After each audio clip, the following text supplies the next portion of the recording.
the button.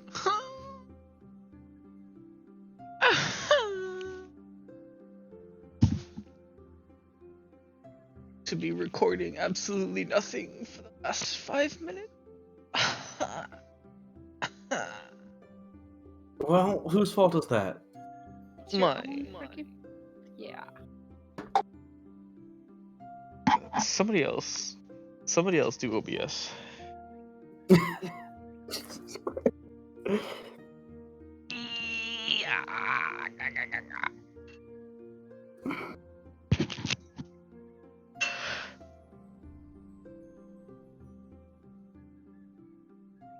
Is this not a good time? Just postpone till tomorrow morning?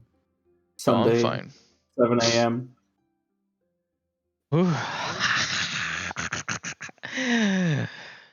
If I have to wake up at 7 o'clock in the morning one more goddamn time. Instead of church, we do Dungeons and Dragons. Oh my god. Okay, that would be 2 p.m. for me, so yeah, let's do it.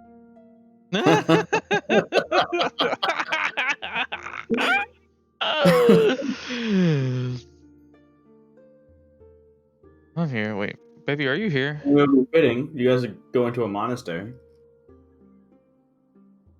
Baby, if you're here, I don't hear you. Don't hear you either. Yeah, Hold on. barely Oh. could hear you. I saw your I thing think- light up. I think I heard you from me. I mean, I could hear a hello. No. Very bad. It's doomed. Hello? Oh my god. Super distorted. Max is a robot. Oh no. It's Discord. Oh, no. I think it's Discord. Max is Skynet. Max is Skynet. We're doomed. She's gotten into our computers. Quit Please no. Discord and open it up again, probably. It happens every single time that whatever software freaking Discord uses for its noise canceling instead just does what you wouldn't think noise canceling does and just fucks you. No. No, you're still. No, I mean like I hear you, but you're gobbledygook. Gobbledygook. Yeah, you're distorted and stuff. It's attempting to cancel out your voice. Sometimes Essentially. you have to plug it and unplug it and reselect it and stuff like that. Reset Yeah. voice meter. Sometimes the simple answers are the easiest. Just unplug and replug your microphone. Hello. About No, that. I didn't do it. Just- Oh my god. Go to. I have to get up. No. Haha, Dune has to get up. The one thing I can do just laying down today. Good job, Max. Because I can hear myself, so I don't think It's Discord, like exclusively. It's a Discord thing. The noise cancellation thing is the software that that Discord uses to do. I've never things had with. this issue. You had it once, don't lie. And I've had it like 50 fucking times. I'm sorry, Okay. but why do you guys have so many issues? Like with Because everything. All because the we time. have fancy things to enhance our shitty existences through technology. This doesn't seem enhanced. Yeah, Yeah. no, not right now. This is not enhanced. This is the opposite of enhanced. What's the Look at opposite of enhanced? look at the little icon that's next to the disconnect button. Okay, so when you exit a call, what button do you hit? Cool. The icon next to it. Yeah. Turn it on. Turn it on. Off. Oh, the button on top. Now talk. Wait, stop it. Because it deafens you, so I can't hear you. Oh. Hello. Hello. Better. A Oh, you're little still bit. robot. Got a little bit of a to you, but better. Hit the settings button. Okay, how about now? That's better. Hit the settings button. Better. Live. Voice and video. Say.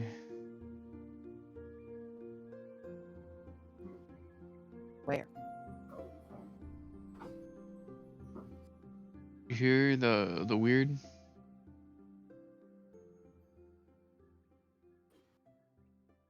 Can't even see. Yeah, I guess just restart your computer. Maybe that works.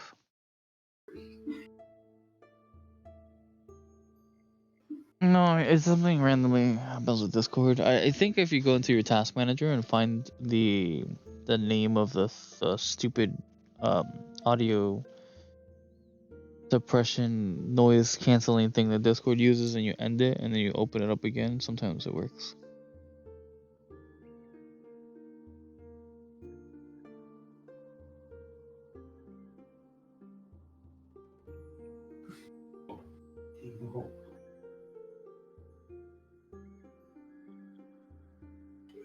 This is all a ploy to get me to have 5 more minutes of my eyes being closed. I believe it.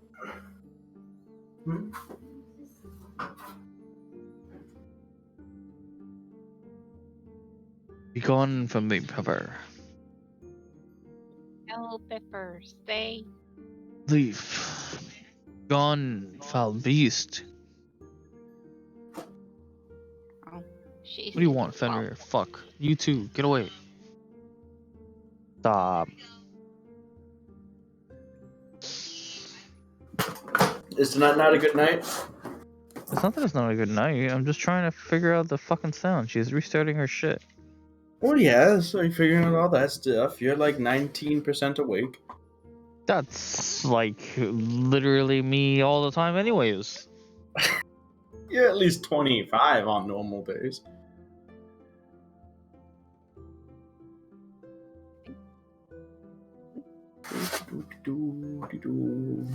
Hello? Hello. Is it better? No, it's still doomed. It's fucking chalked. Maybe just unplug the mic Yeah. and then set everything back up through default through voice mirror because it's gonna freak the hell out. So you'll have to double check the sound control Don't panel. switch, right? Don't switch, no. And you gotta go to the sound control panel and make sure that they're all the right things. A voice meter.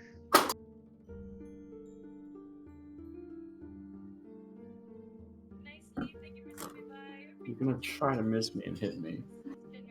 Hit him. Please hit him. Please.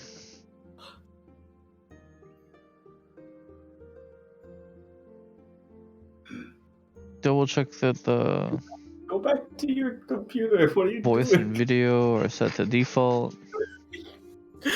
No, on the Discord. Give me. No! Give me. And then, I don't know, reset voice meter. Stop it. If you're not gonna let me shoot things in D&D, Voice and video are the Why default. are you trying to? You're destroying the D&D room. No, reset voice meter. Give me. No, give me the bow. It looks like we're at an impasse here. I don't.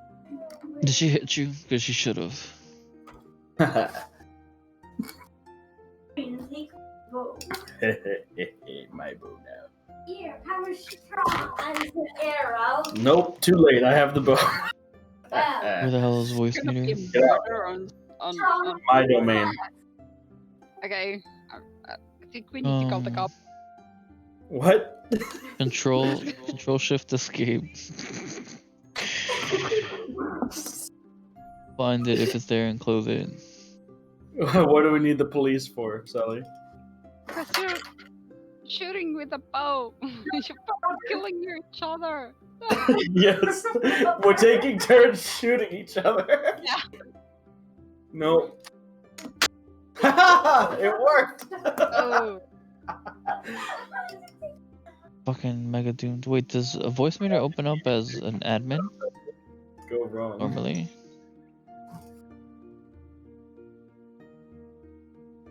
Try opening up as an admin.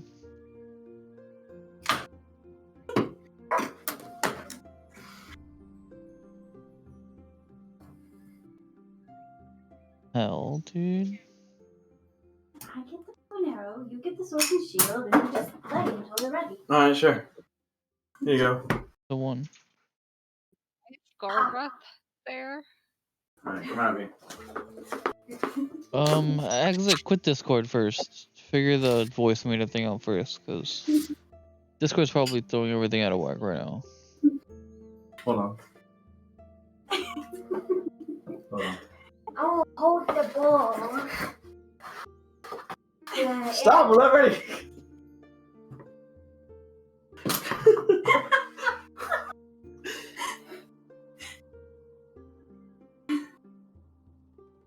It's not fair. We're on opposite sides of the table. I can't exactly do anything to you. Ranged. Ranged sword attack. Well, just throw the sword. Throw it. Throw the shield.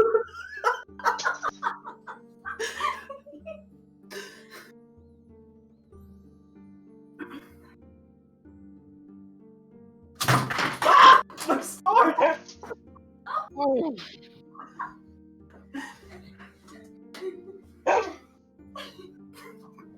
Alright, let me figure it out.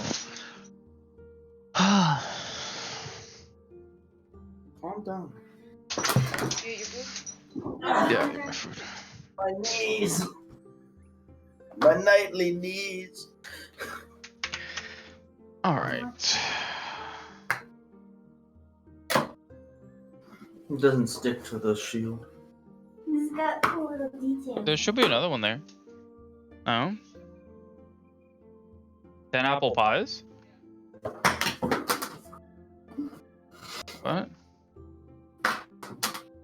Yeah.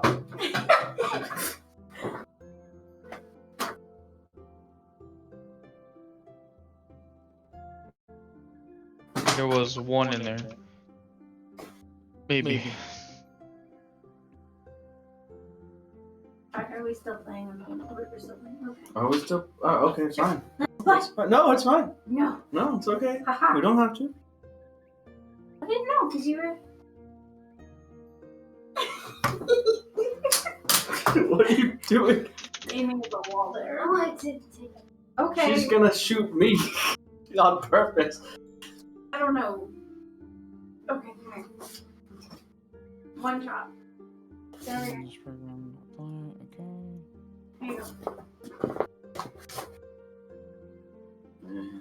Where's the neighbor? She is aiming directly at me! That's why I have a shield for There, but it doesn't open. I wasn't aiming at it. Restart audio. I was hitting the arrows because I was aiming like way over here.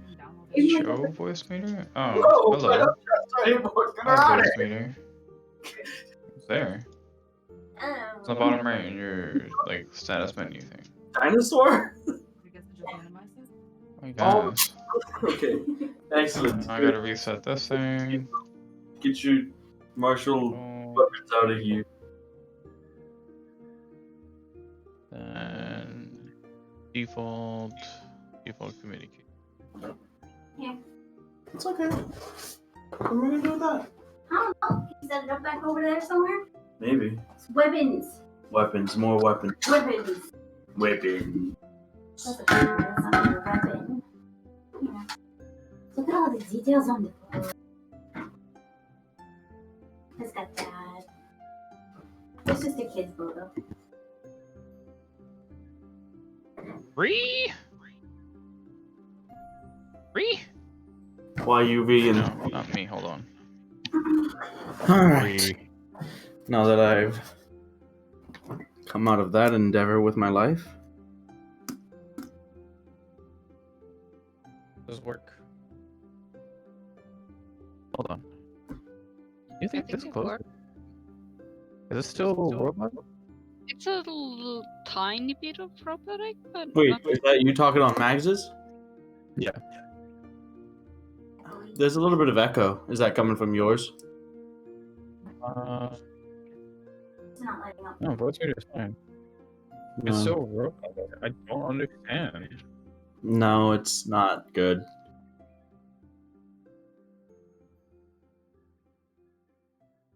Fucking crisp, dude.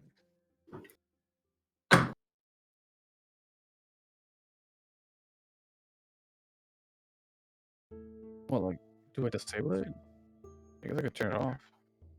It's still there. Like, I guess it's not as bad, but it's still there. Yeah.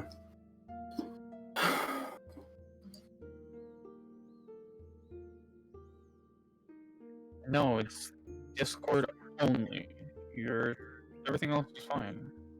It's literally Discord only. If you hear yourself using voice meter, it works perfectly fine. It's literally only Discord. I don't know.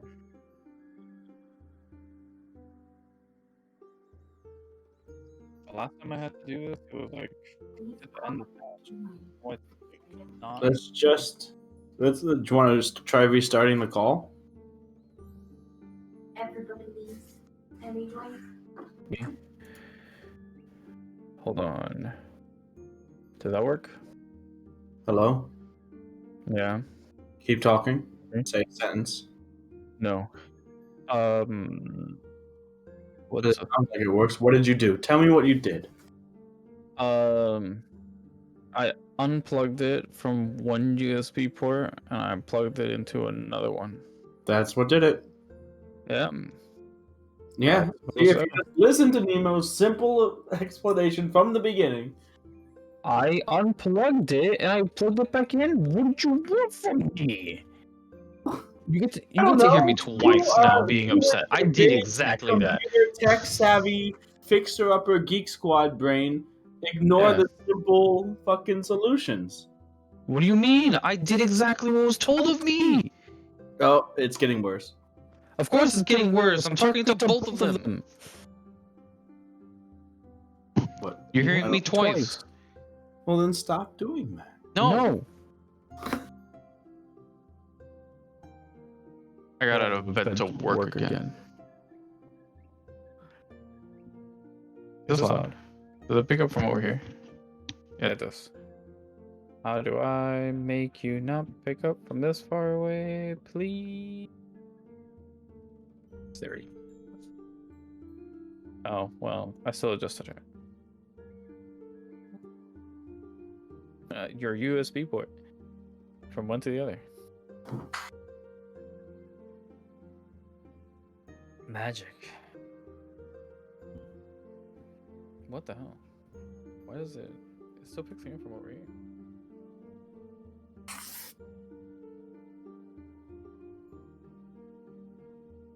Oh my god, don't you fucking dare.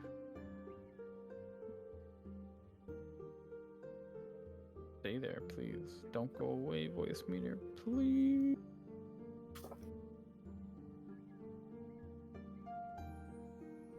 My heart can't take this anymore. It's not robotic anymore. No, I know. I'm just about done here. Take this anymore. Yeah, something like that.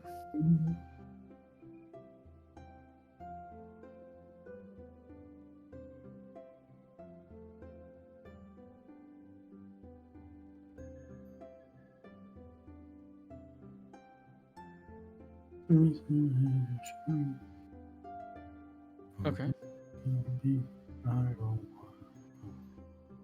Alright. Go crazy. Go crazy. Just lose it. What if I'm already crazy though? Break time. Speak up, Max. Yes. That's not Max. It's from the same thing. I know that, but you're not Max. Oh my god. Well, I don't know what you want from me. We I want want you to get Mac. back to your own box. Let Max get into her box so we can play D&D. Get over here. Or is this not a good time for D&D? Benga, benga, benga, benga, benga, benga. I don't speak Spanish. Benga, pa acá. I don't speak Spanish either. You speak Here's my Finnish. water. It's Probably the quick as same a- thing. It's not. Shoot, go. Begin. Thank you for the help. Mess with the sensitivity. I'm not messing with shit. I'm just putting push to talk. There we go. That works. Molto bene. Motte. Motte. Motte. Is this working? Yes. Okay. But I don't think that's the phrase. Don't tell me you don't hear anybody. I'm gonna lose my fucking mind. I can hear you. Can you hear us? Are you hearing voices again, then? Shut up. I know you heard him. Up. Hello? Hey. Dune. Yes. Okay.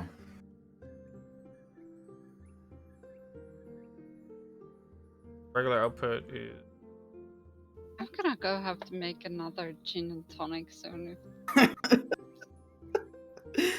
Is that what I need to wake me up? Gin and tonic? Maybe. You guys are making me drink. Yeah, you guys are making me drink. I'm gonna need to amp up the gin. In it. Can I have a gin and tonic? Hold the tonic. Yeah, I honestly couldn't drink pure gin. Pure gin.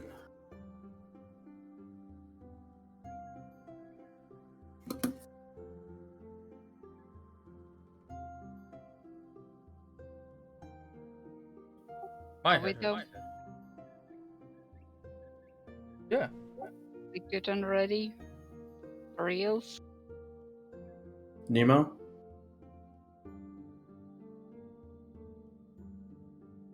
Muted. He jumped. What? He jumped on the campfire. Okay. Mags? You guys are jumping, but I just hear parts of words. You're not hearing well enough. I hear them fine. I heard Have a Nemo. cue. I have a cue here. Okay, so we're ready, right? Yeah. Alright, let's jump into it. So, last we left off, after staving off an attack by what appeared to be members of the Order of the Holy Flame, you had questioned them, interrogated them, sent them back through a tree to Ambervale where they would be detained. You then reached out to Bask, had a conversation with him, asked him some questions about the area and his old order, which you got some answers. You went to the small hovel of Embra, where you had a conversation with some of the local guards there, gleaned some information from them, and made your way to the Terradeer household, where you met a small part of Bask's family, that being his father. After a conversation with him that most of you will remember, Durand. Does Duran remember? After all, Durand shot. probably does not remember much about that. He'll remember bits, no details, however. Do I remember I was a squirrel? You probably did. You probably also might have thought you were a couple other things during that time. So who knows what was real and what wasn't. My God. But after having a while, a nice rest to sober up and come back to, you guys made off towards the monastery of the Order of the Holy Flame. Not being able to travel too much that day, as Durand proved to be little more than dead weight for the rest of it, you guys began that trek early the next morning, journeying in the direction that Von, Bask's father, had informed you. You begin walking. The hours pass. Is there anything you guys want to do while traveling? Any conversations or questions or anything? This is where we're picking up. You guys are walking through what is mostly flat lands. The terrain very slightly curves and meanders in elevation, but nothing along the lines of the more hilly terrain of the southern provinces, especially around Crestfield. This is far flatter and much more vibrant in terms of its wild plant life, especially with spring dawning and coming into effect. Lots of the flowers that are beginning to come in, not yet fully bloomed though, but they're beginning to grow in. The grass is growing taller, getting greener. But this is what you're traveling through right now. You can see, as you walk, there are some herds of grazing cattle-like wild animals. You also see some smaller ones, but they keep their distance from you. They seem to notice and kind of slowly just sort of putz on away as you come within their senses.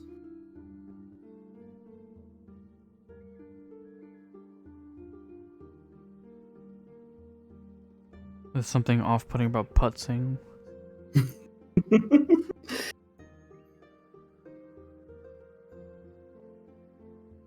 Anyways. Well, are there any useful plants? It doesn't seem like any of these are, as far as you know, one, they're not in full bloom. Two, they are just sort of wildflower-esque in appearance. I mean, they're pretty enough, you'd imagine, once they fully bloom and grow, but that would be up to you to try if you wanted to. Okay, yes. Well, I mean, wait. Can Druidcraft can make up a seed bloom? Can it speed up blooming flowers or not? Probably. I wouldn't see why not.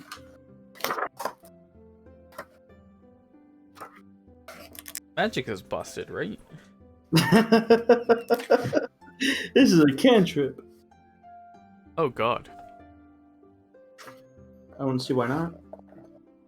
I could also check the weather. Yeah, how's the weather? Weather checking. Yeah, you instantly take a flower blossom, a seed pod open, or a leaf bud bloom. So, yeah. I mean, you could make a flower blossom. Anyways, the weather right now is fairly clear. The sky is blue, very nice blue.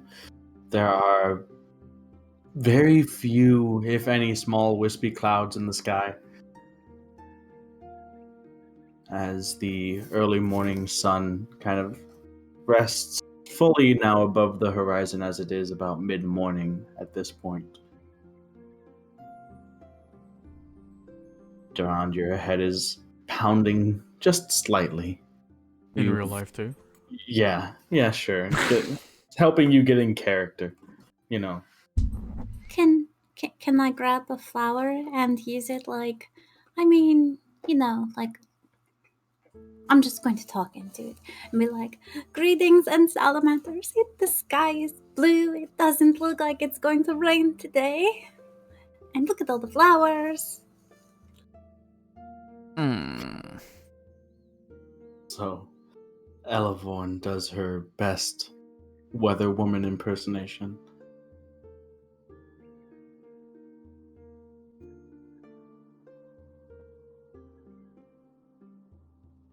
My head hurts too much.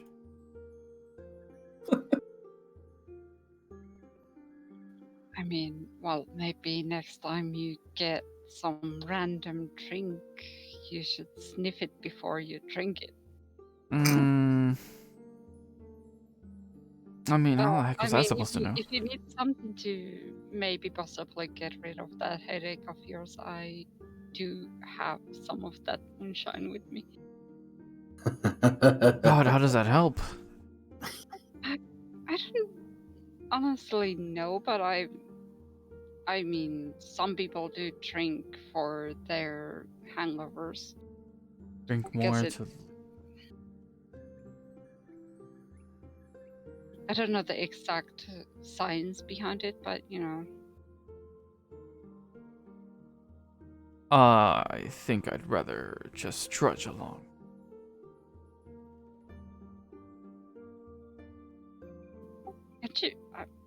Do you think some healing would help on it?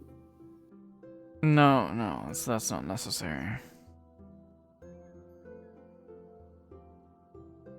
So, you guys trudge along. Duran kind of really trudging along. Every step sends a pulse through your skull, and you find yourself almost cursing the sun for shining too brightly in your eyes. You guys continue on. Elevorn probably frolicking around, looking at all of the new plant life and everything.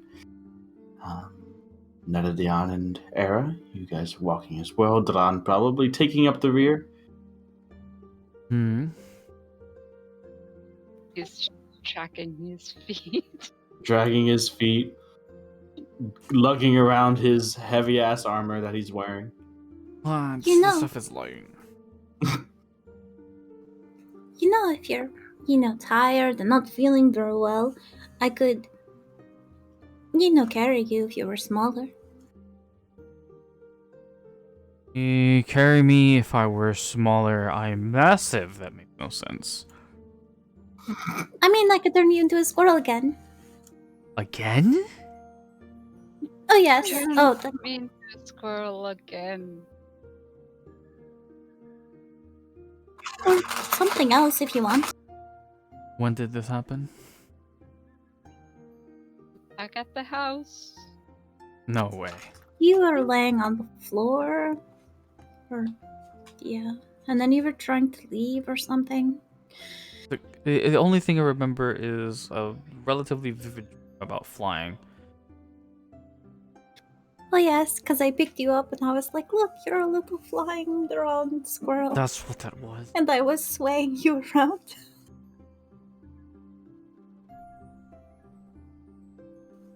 Gently. Maybe you should just turn him into a baby raccoon. A baby raccoon? I don't think you can specify the age of the thing you turn it into.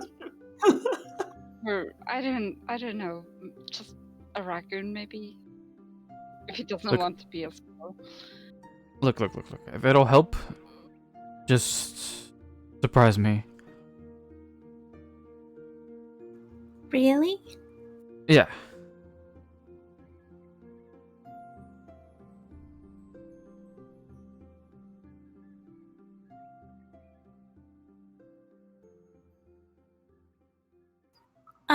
I'm going to turn him into a little turtle. A little turtle. Okay. Oh my god. So Elevon begins to weave and cast her druidic magics. And you just accept willingly and let it happen. You feel the transformation of your body morphing and changing, and all of a sudden the world growing large around you in an instant. And you feel sluggish, surprisingly, probably more so than normal. Not just your body, but everything. Your thoughts are slow. Your reaction, even to this revelation, is slow. Now But I'm you going to do pick him up. feel still protected. You know, that comfort of God. having your armor is a sensation that you still have. I like this. Can I pick him up? You can. He can't exactly get away. Okay, and I'm going to What? raise him above my head Okay. and kind of run around. Flying turtle. See Well, if we remember remember. this. Alright, so Javon, you are now soaring above. It's a weird thing. You're not sure. You're. Go ahead and make for me How did I get here? an intelligence check. Just roll a d20, actually. Let me add things on it, damn it.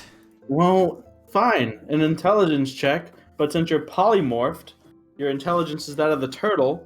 Therefore, How smart am I? I would say -3. No way. Turtles are smart. No. Shut the fuck up. No way. D&D turtle. Not turtle dice, you fucking moron. Google turtle. Just roll your damn dice. Stop. No, I need to know my trying intelligence. to It's rule minus lawyer with me 4? over the Shut the intelligence of fuck turtles. up. That If makes a no tiger sense. has a -4, I feel it's generous to give a turtle a -3. Dude, it's minus 4. Fine, then roll -4. Alright, well then it's a fucking 8. 8. Alright. Instincts take over and you withdraw into your shell. Hell yeah.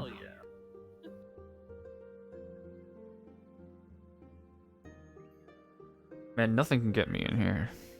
I feel Aw. like Era. So I will stop running around with him. I wasn't running that fast, but No, it's okay. Not to you, anyway. Yeah, so then I'll just, kind of hold him like in Alright. front of me and walk. So, watching the world move outside of you as you maintain, your safety within your shell. The three of you continue walking. Dadan, you continue on whilst being carried. Life's good. So, after nearly an hour passes of continuing on, the spell begins to fade. Dadan, I need you to make a Constitution saving throw with advantage. Oh, yes. I'll say that as... Well, you have the turtle shit up, so why don't you tell me then? Oh, it's turtle stuff. Alright, hold on. You don't get turtle paladin buff. That's shocked. It's chalked. Wait, with advantage? Oh my god. I rolled a 2 and a 14. That's fine. So as the polymorph spell ends and you come back to your dragonborn form, your head feels better.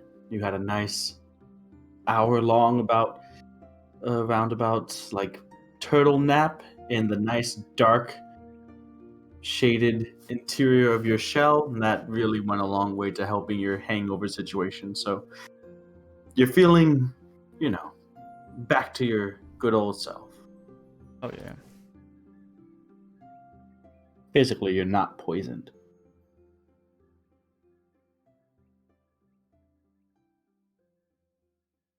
Anyways, by the time that we get to early afternoon, you guys come to begin to see something out in the distance on the horizon.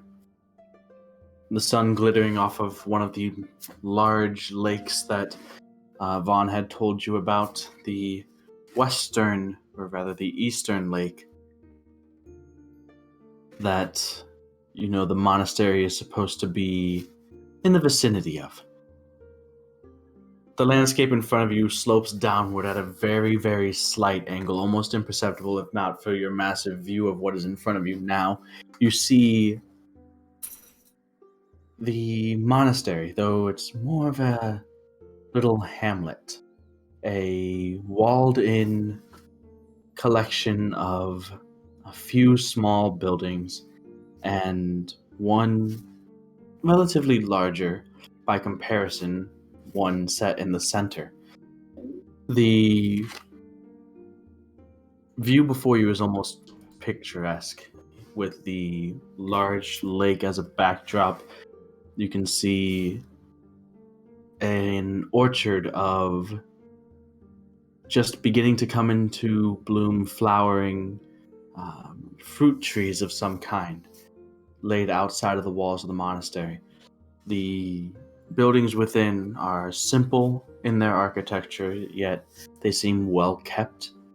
There's a spattering of small gardens that are within the walls themselves, and you're looking at this, you're maybe 2 or 3 miles away from your point of view here.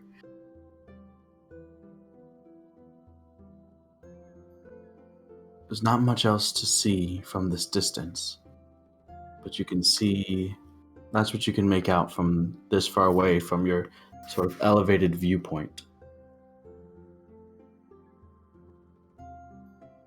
It's, if you weren't here, you would imagine that this is something that you would see painted in oil and framed on some wall somewhere, and a few of you think that you actually might have at some point during your trips through some of the, you know, richer, nobler estates or parties or anything like that, just seeing this image, this scene before you, rendered, painted, and framed somewhere. So, how many miles away did you say we were? About 2 or 3, you guess. It's very flat. You guys are currently at a higher elevation than this. The terrain seems to slope downwards as you approach the monastery below. But it's, again, a very clear day, and there's not so much in the way of trees or other sort of things that would inhibit your vision.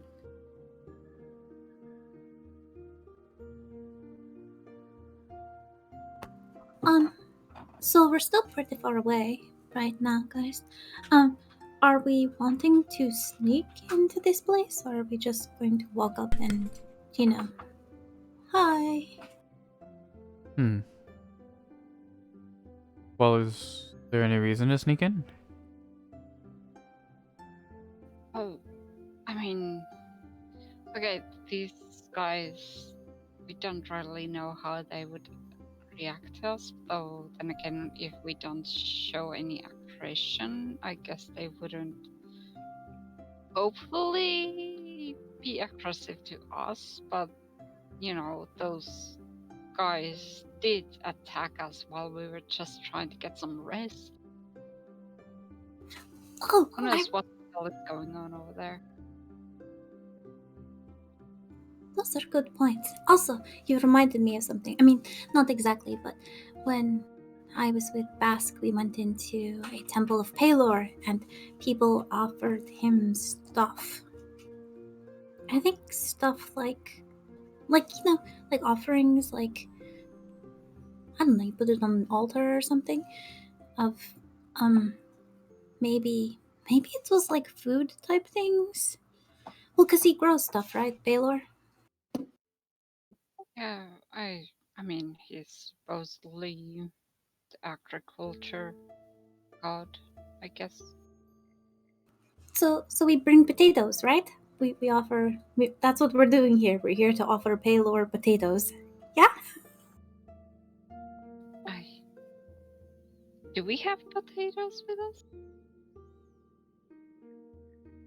Probably a few. Potatoes and brush burn, yeah. She did. I think she specified potatoes. Yeah.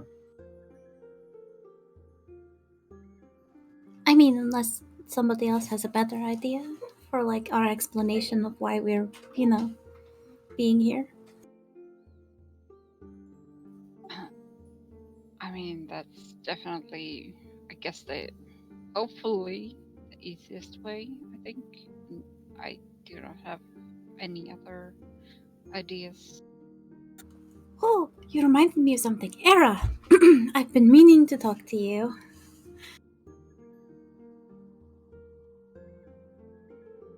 I'm going to wave my hand in front of her face. Era!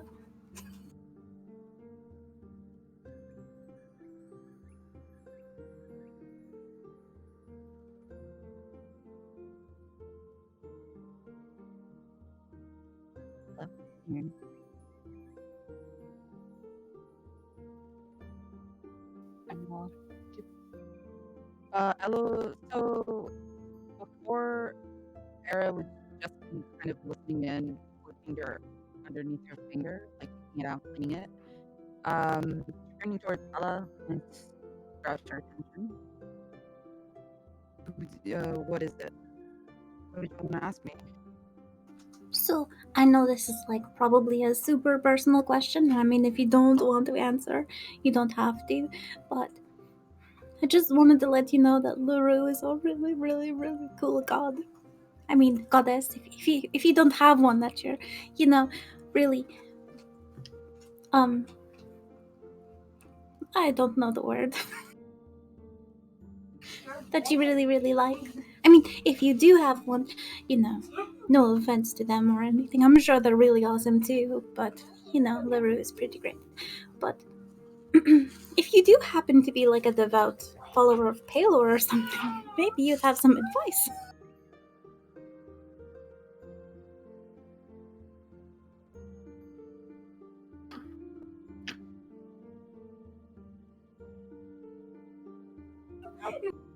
I actually don't know as far character-wise. Would Era be considered a religious person? Does she? I'm not sure. That's totally you, man. I don't know anything about the religion. Well, the thing is, the existence of the gods and deities are undisputed. There's too much proof in everything in magic, in the fact that, they are able to affect and manifest things in smaller ways than they were, and relatively speaking, it was only about a short amount of time ago that, the scourge happened. I mean, relatively, 1500 years is a long time, but still, to some certain races, maybe not that much. So the fact that they exist is almost irrefutable. It's considered ignorant to, like, being denying their existence is one thing, like that's considered ignorant. But choosing to follow them or not follow them, that's up to the individual. It's, atheist in this world's connotation is more not worshiping a god, not necessarily saying that they don't exist. As far as your character is concerned, that's up to you whether or not how pious they are, and whether or not that's to any individual deity or, just a general respect for all of them. But that's up to you.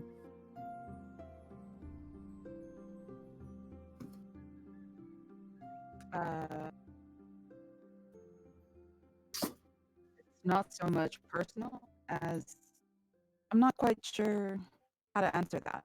I mean, I guess I'd rather not. Well, I could tell you about LaRue if you want. I just had an interest in telling about LaRue, but I mean, I've only ever heard you praise LaRue, so sure, why not? Okay, well, I'm gonna take out my pendant and show her. LaRue is the queen of talking and intelligent beasts, and she saved me. Well, not her personally, but she sent a unicorn to save me. Otherwise, I would have been owl food. But yeah, and the unicorn taught me a lot of things when he saved me. That's how I can do the stuff I do, kind of. And like, I talk to LaRue a lot, like a lot. Like basically every night. I just tell her like what's going on with me and any gossip and stuff like that she might like to hear. He likes to hear about those things. Well, I like to think so.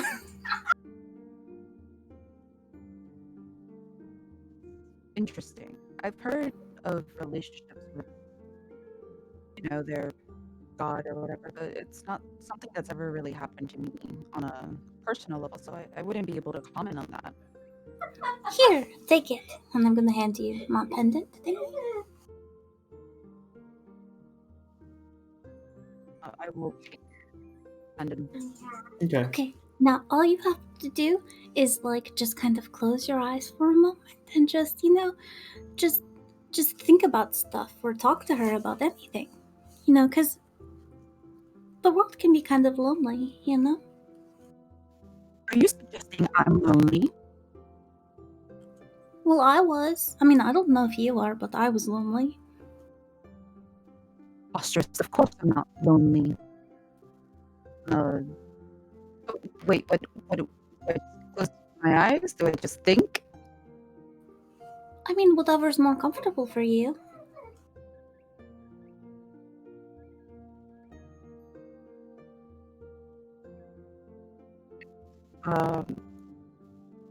Gonna hold the pendant and think about my brother.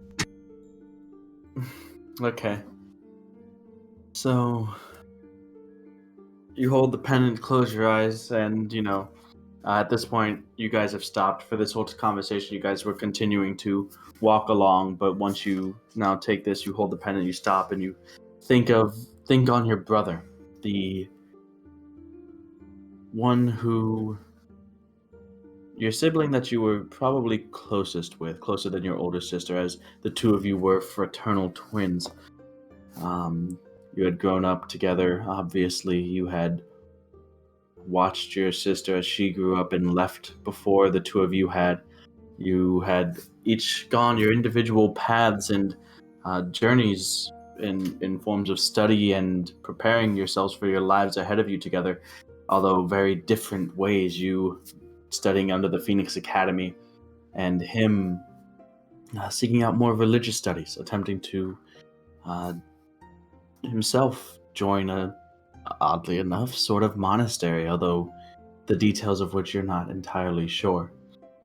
But having seen the way that he had coped with the hardships that you and your other siblings had gone through, as far as the expectations put upon you, and how he dealt with that stress was far different than how you dealt with his. And you remember him speaking at times about how, he found that coping, that way to deal with it, in his religious study, in the deity of which the monastery that he was aspiring to join one day worshipped and followed. It was a strange thing that you couldn't quite wrap your head around, but you take a moment, your eyes open after you've thought on it, and there's the little feeling of a smile coming on, not necessarily because of any sort of interaction with this goddess that Elevorn's going on about, but just it was kind of nice to think back and remember on your brother for a moment. And that's it.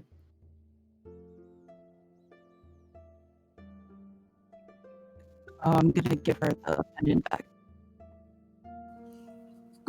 Did she talk to you? Because sometimes she talks to me. I didn't.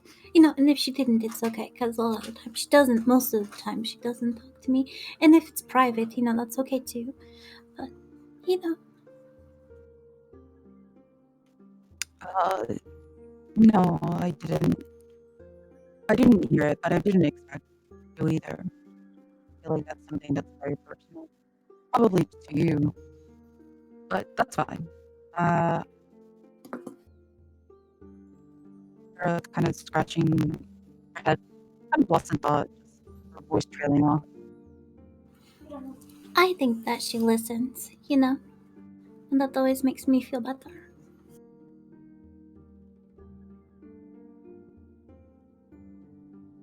If I ever wanted to feel better, then that's something that I work on for myself. And personally, I don't think anyone else can make that better. But in a world different.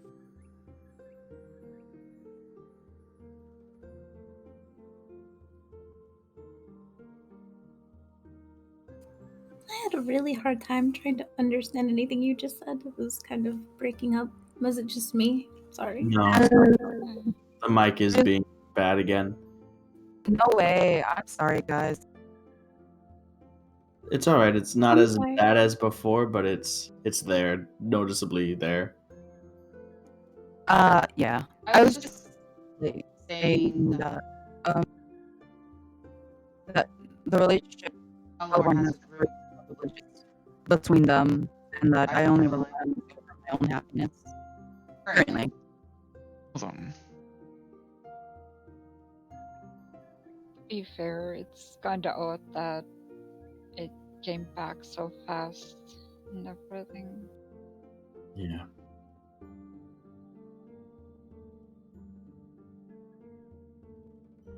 Anyways. And Elevorn, you notice that Durand and Netadion are a couple 100 feet ahead of you.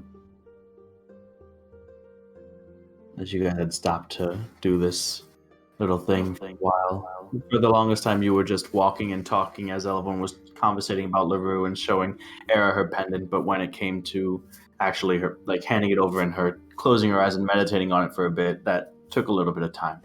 Durand and Netadion, you continue forward with your eyes on the monastery as you get closer and closer. The two of you go ahead and make a perception. What?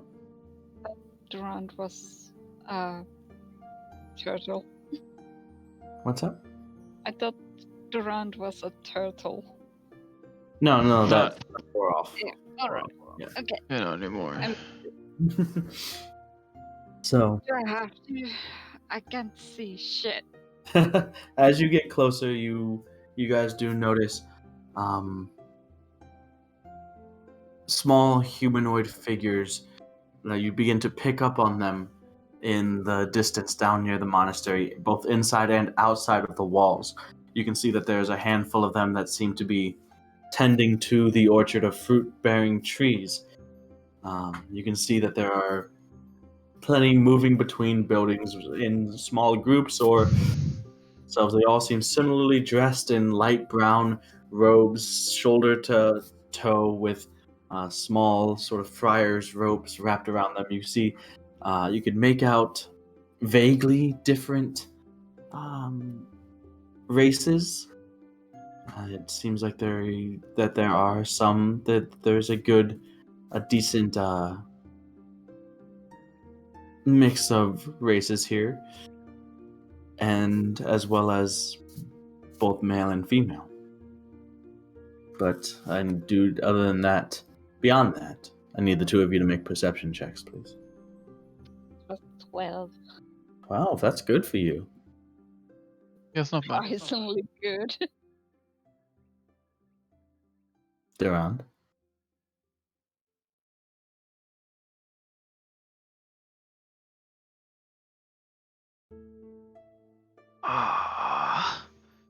It is 13. 13. Okay. Beyond what I said, you guys don't notice much else. You do see that as you continue to get closer and continuing to sort of begin to walk down, that there isn't much in the way of cover. If anyone was to look in your direction, they would see you just as easily, if not easier, than you saw them. And as you continue to get closer, that seems to be apparent as lots of the members of the order outside of the walls of the monastery begin to move towards the gates and head inside the walls. This is when you're maybe about 600, 700 feet away. Are they scared of us or something?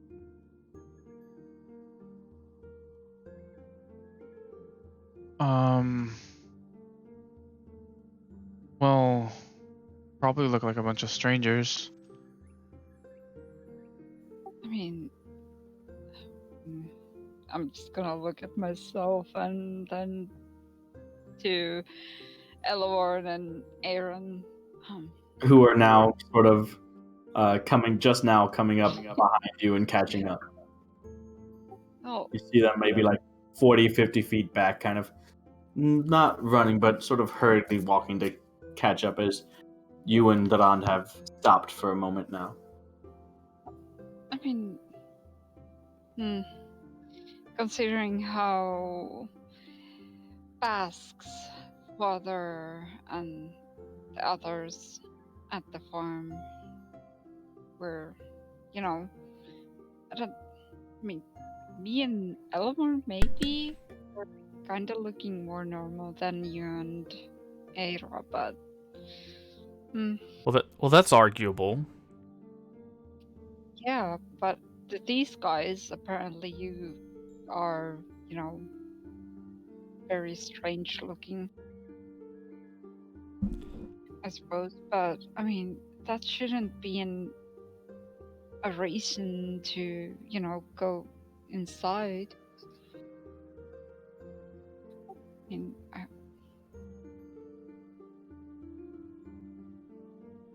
Well, I suppose we'll just have to go and ask them. yeah.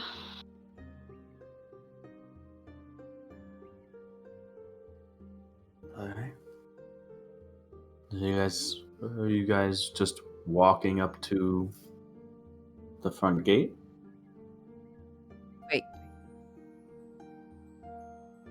Waiting. Hello? Am I Hello? better? Yes.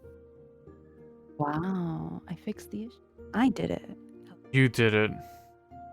Good job. See, that was your problem. You had Dune try to fix it. I fucking what's did wrong it. with me? It is for like a minute.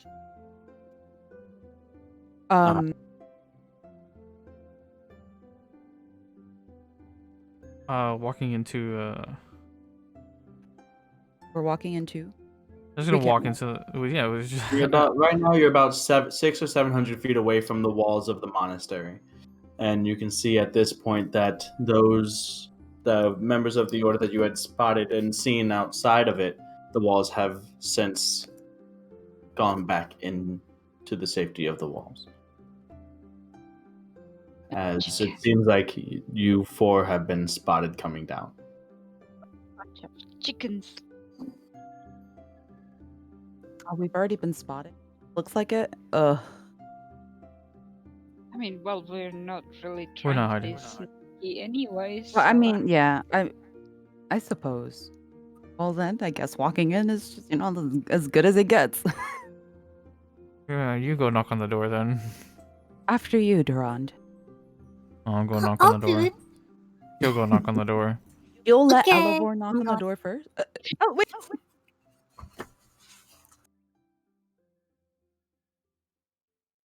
Okay, so you guys continue to walk down. You guys see the walls around here seem like they are just the walls are made of stone. It's rocks placed on top of each other, stacked up, maybe about 15 feet high.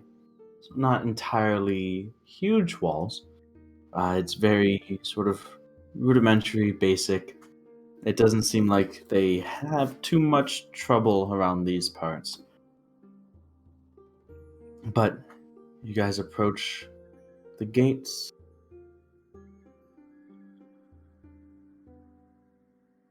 They are closed. Well, can I knock? You Or do. be like, hello? You do that.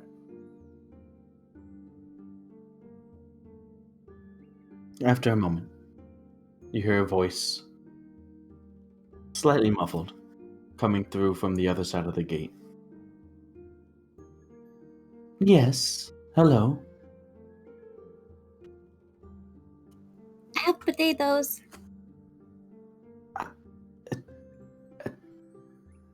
Very good.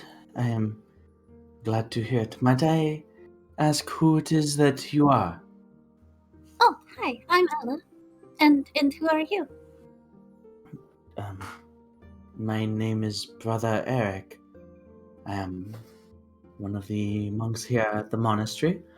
As if that weren't apparent. But what I mean is, who are the four of you so far away from anything? Uh, Dressed in armor with armaments on you?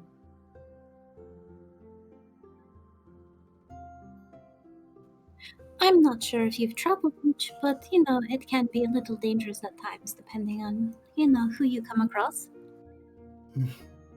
Yes. Traveling can be very dangerous to those used to staying in one place, as travelers can be dangerous as well. Yeah, danger all around, really, I guess. So you will forgive this conversation not happening face to face, yes? Yeah, I have no problem. I mean you no harm, but I mean, that is my oh, hey, you could do a thing. Or maybe you can do a thing. I've known people who've been in monasteries who could do a thing where they make you tell the truth or something like that. There's a thing they cast on the ground I've seen.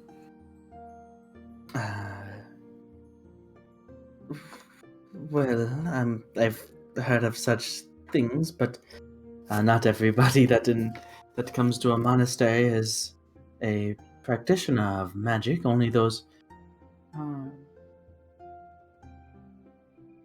chosen or Oh, selected.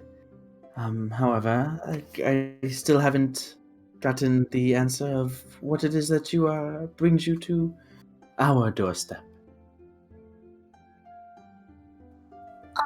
well, there isn't like a temple to Palor around here, and somebody said that, offerings were usually sent here or something, whatever they're called. Offerings not to Paylor, to the monastery itself.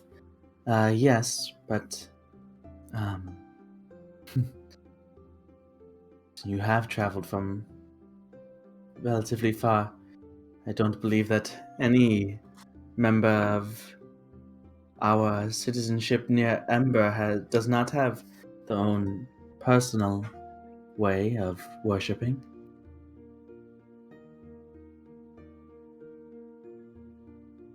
Well, we came through Brushburn, and that has been, that has seen better days. It is getting rebuilt now, though. But, anything to help the people around here and there, recover from all the bad things that happened. Heard word of that. Very unfortunate, very nasty business. We have lucky enough to have not felt the repercussions of that directly, anyway. It's good. I'm glad it hasn't, affected you negatively here. It's really pretty here. Like, I swear I've seen a painting of this somewhere or something. It's just, it's very pretty. You probably have the. It is. It is. It is. I try to make sure I do not take that for granted each and every day I wake up here. Uh, Many people probably have seen our monastery, but do not know its name or purpose. That is all fine. You can admire the beauty it holds all the same. When we were passing through Ember, they spoke so highly of this place and, how beautiful it is and how nice it is up here because the town is almost deserted,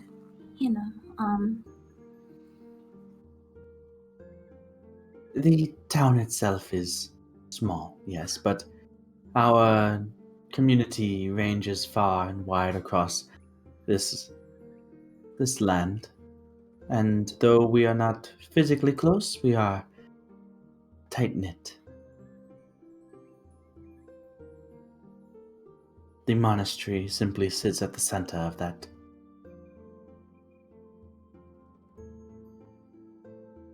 The doors begin to open. Just enough so that you can see, standing there in the light brown friar's robes, a maybe late 30s, early 40s human man with, beginning to go bald, receding hairline of light brown hair, friendly brown eyes. Can the wave? Just raise my hand in greeting, I guess. He looks around, seeing the four of you for the first time, his arms folded neatly in front of him. Nods to each and every one of you in turn. And then to you, Elavorn, who he's been carrying on this conversation with. Well, as I still hold the inquiry of what your business at our doorstep is. He takes a step out, sort of standing straight, good posture as the doors that have been slightly opened do close behind him.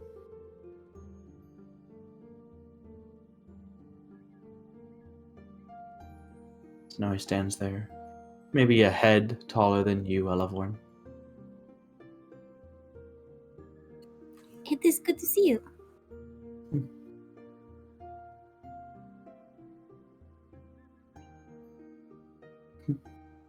Forgive my caution, but it is not every day that we encounter faces that we are unfamiliar with.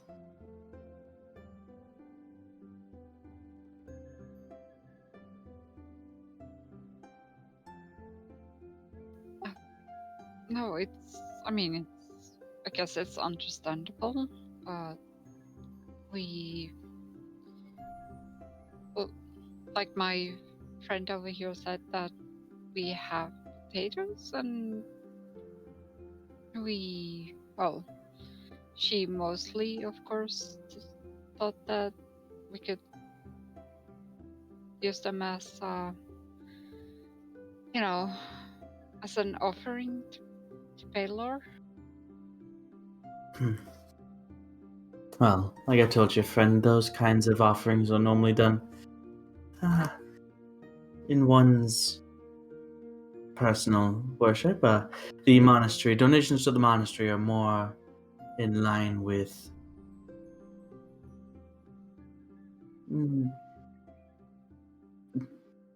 items or things of use that the monastery could use to benefit and keep it operational.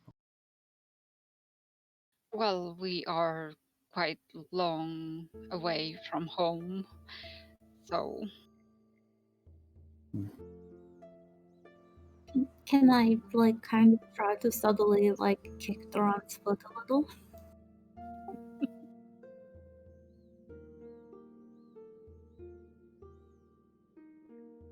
Hmm. Your foot has been subtly kicked.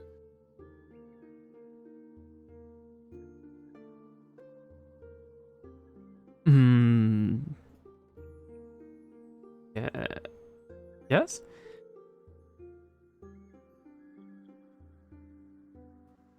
Oh, I did find that one shiny, was it like 2 shiny rocks? That one under that other rock. The other day when I was, kind of out in the. Well, I was looking for that plant, remember? And Mhm. I don't remember what you guys said they were, but it was just some kind of shiny little tiny rock thing. Shiny rock.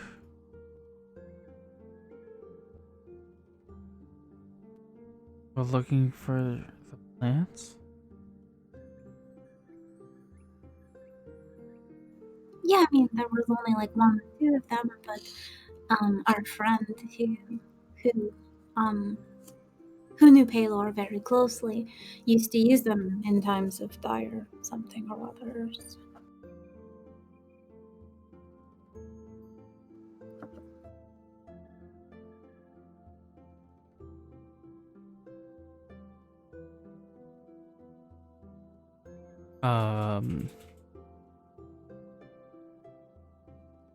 I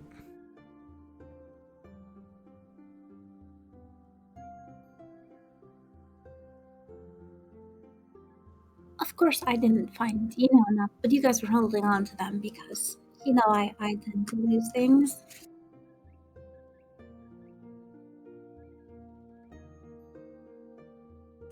Going to look at Mary, widen my eyes and raise my eyebrows a little.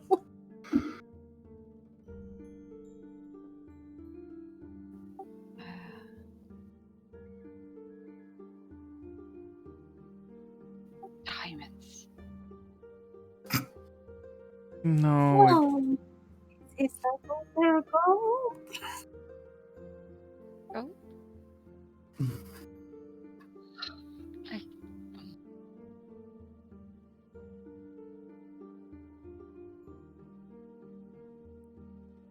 I think I might know what it is, but I don't have it.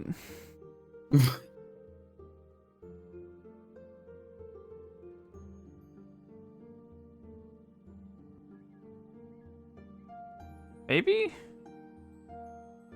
So, Brother Eric. Well, as it was nice meeting you all, I would kindly have to ask for you to leave peacefully as you go. The grounds in the monastery, as such, are for members of the order, and it's donors only.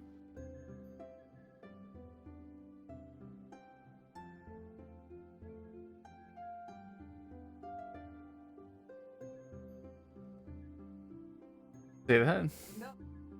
You should say that. Say it. Of course it's out of character.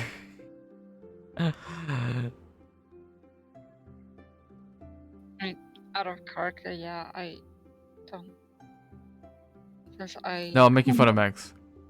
I mean, out of character, since I didn't honestly pick up anything other than the diamonds.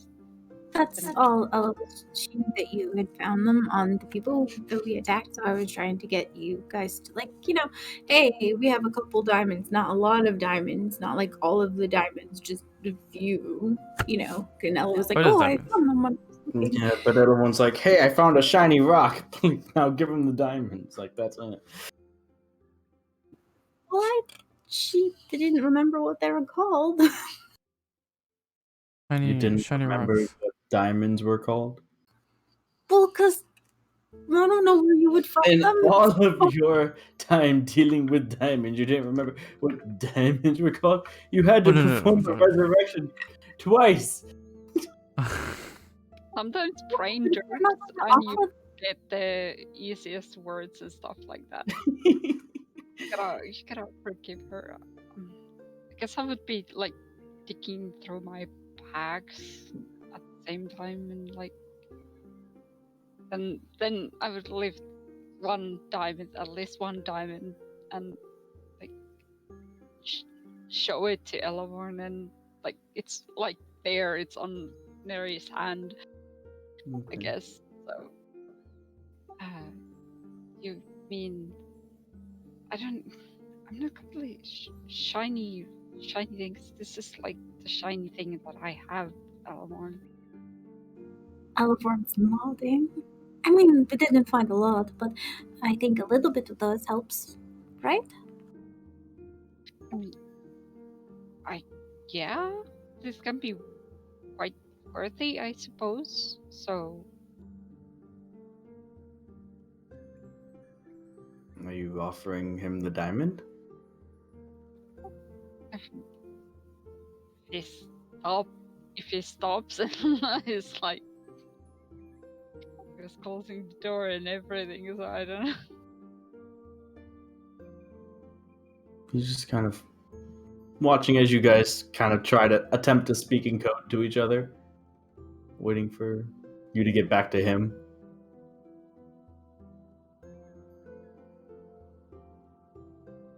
I'll give that one diamond to Elevorn and like take another one out, I suppose. Okay. And then give it to Elevorn also. So Alright. Elevorn has So you two have diamonds. two little diamonds there.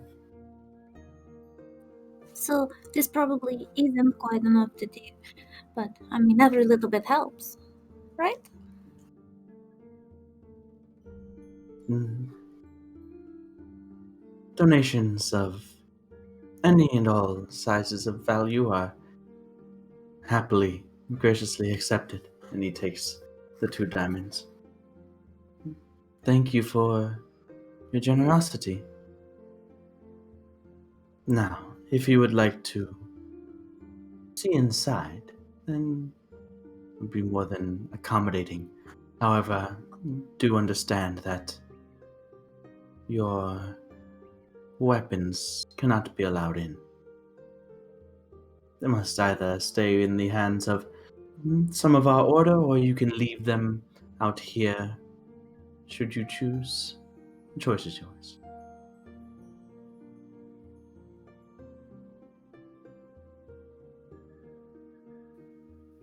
Well, I could stay out here with our stuff if you guys want. I think I'd rather rather what? stay here. If you'd rather stay here? I'm not letting go of this thing again.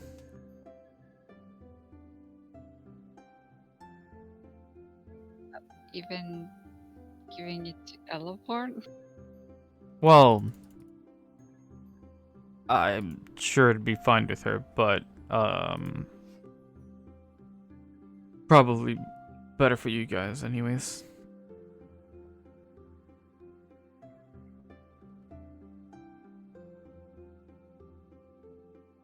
So it would be you and Elevorn staying out here, or No, it would be one person out here. I wouldn't say, you know. You three, go ahead, go on in, and I will hold on to your stuff.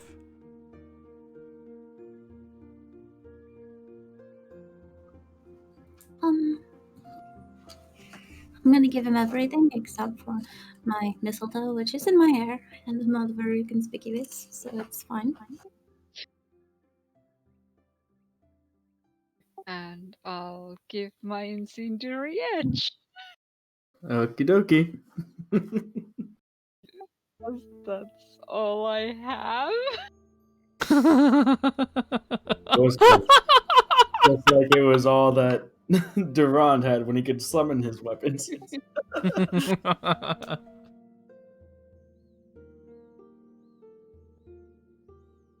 Era, dangerous things. Hand it over. Have to.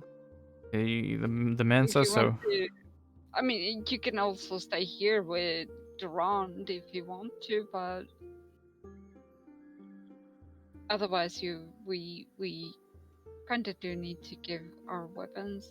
It's a monastery after all, so I do kind of understand it, I guess. All of them are like this? I'm not No really sure if disrespect, just all of curious. these I imagine those that were more trusting are no longer around. They're civilians. They don't want to fight. They don't want to risk us fighting. It's understandable. We need to be able to protect ourselves outside. You know. I assure you, you will find no trouble within the walls of the monastery.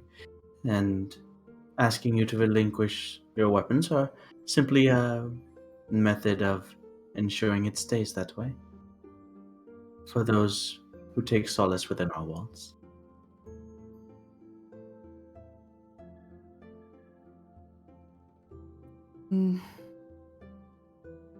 I don't mean any disrespect, but I personally don't feel comfortable. Like you said, it's a matter of trust, so you guys can go ahead if you'd like.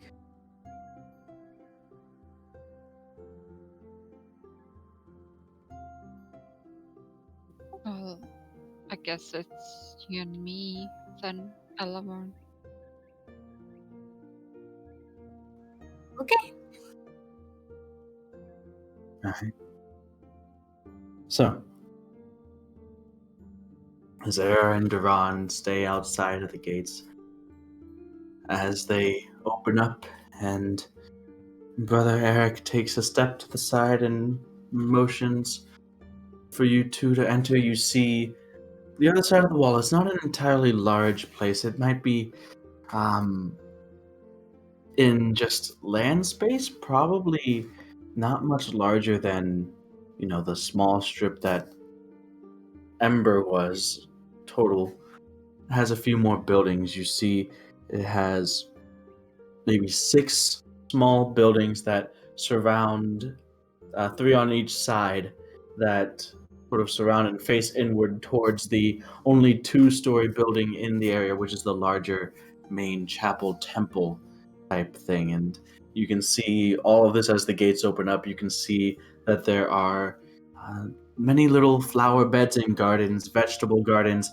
You see there are a few livestock-like animals that are just wandering about uninhibited. Some chickens and pigs is what you manage to see that are allowed to just sort of freely roam around the inner walls of this monastery. You see other members of the monastery all dressed in similar fashion as Brother Eric, who stands there before you. As you all enter, he asks for a couple of his others to attend you. 2 female members of the monastery, one an older lady, maybe in her 50s or 60s, and another one, a younger, maybe mid-20s.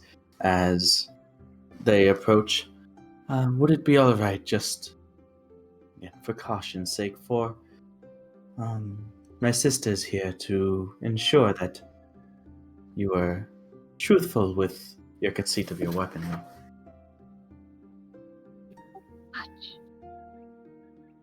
Hmm? I mean, I don't. Yeah, see I don't have any weapons.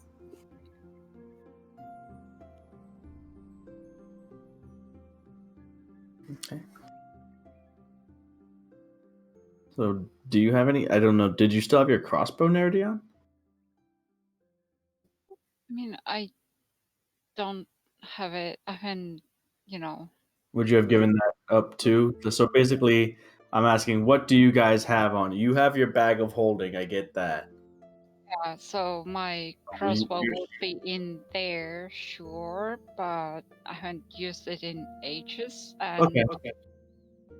So I was just wondering if that's where you normally store your crossbow. I only have of course, it's not out or anything. The shadow plate and snake arm. Okay. Yeah. So obviously you have the shadow blade, which you can just pull out at any time. It's impossible to frisk for your shadow blade. And snake armor is, It's just an a blade. armlet. Yeah. And Elevorn, so that means you gave up the bow, correct? Yeah, I don't have a bow or a whip, the staff or anything. Well, I haven't had the staff for a while. Oil claws.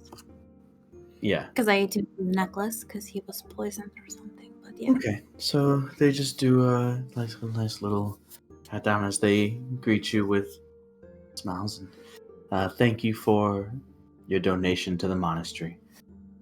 After maybe a half minute or so, they nod to you and continue about their way.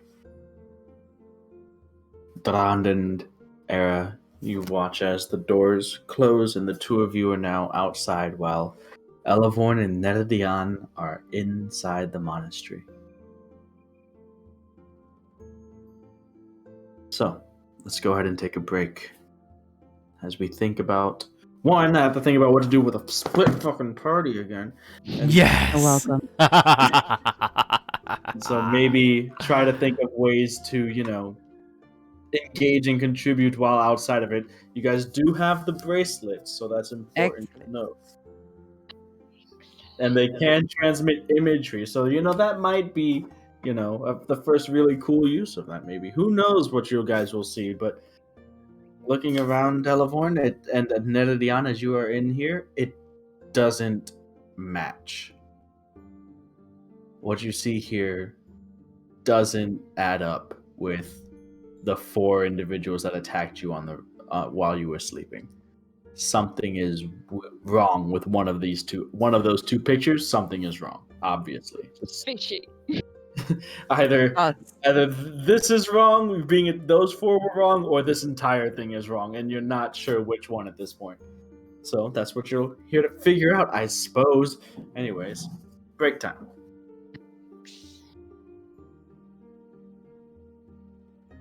And Nenadian, or Cele, down 300 gold worth of diamonds, so you know.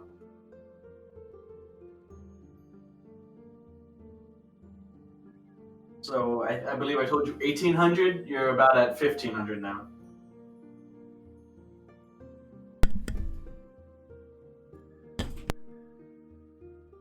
That's a whole raise. Being entered. How am I supposed to raise you people from the dead?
Hello. Hello.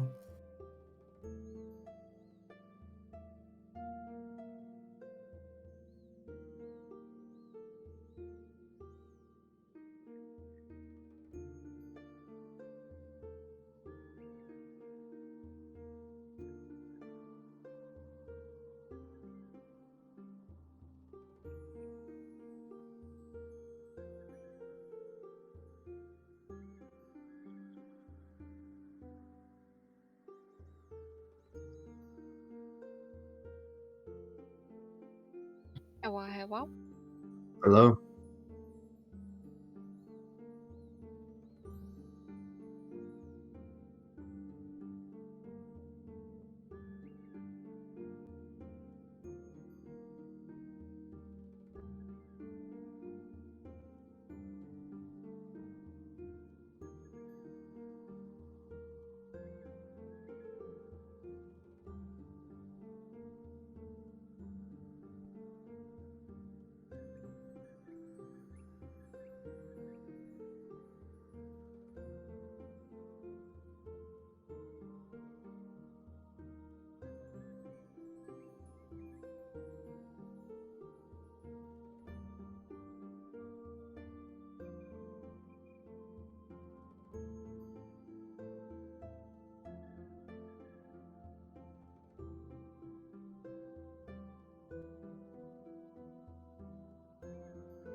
So at least 2 people are back.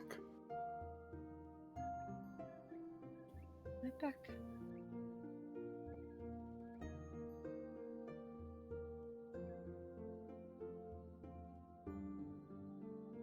What? You don't count? That's 3. What? You So count. does that mean Mags is back? No. No. She's not then? Saying you count because you Me? said 2 people are back. No, I don't want. Yeah, you're number 3. No, I'm not even back. What are you talking about? You're right there. I can see you. I'm not here. What? What? I can see you. I Oh, can dude. you. That's impossible. I have my camera covered. It's. I mean, who says there aren't any other cameras?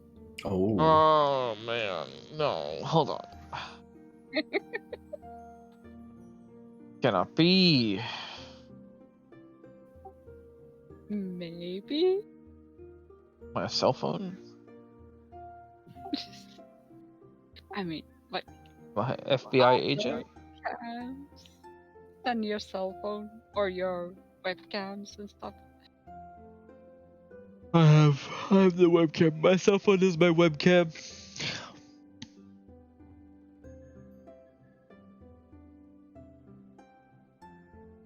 I don't know what's an affordable good webcam to get, and then at the end of the day, I don't want to show my ugly face.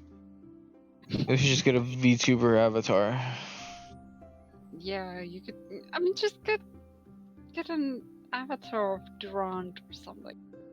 Oh my god. As VTuber Durand.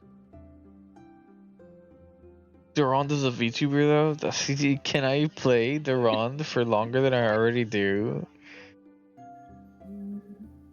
Maybe. Hell no. Be just an avatar after all of this, I guess. I don't know.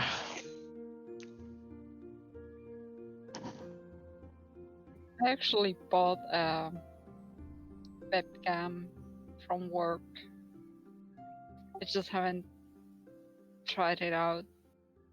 Try it now. Yeah, give it a shot. Go ahead. No. Everyone turn your webcams on. on.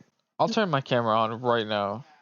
I will literally pull the fucking. I'll show you yours if you show me mine.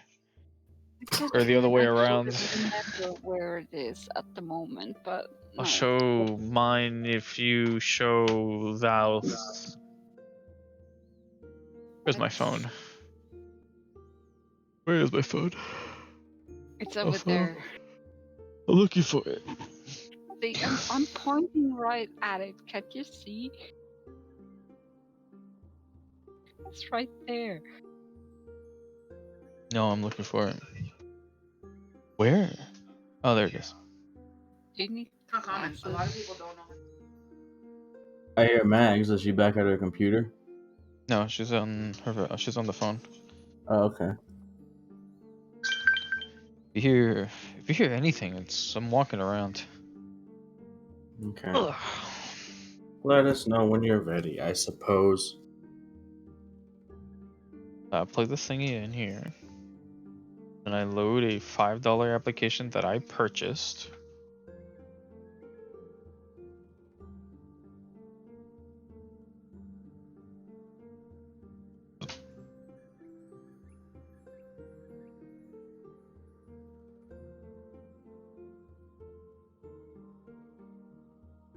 And wait, I have to do it on the computer too. Start.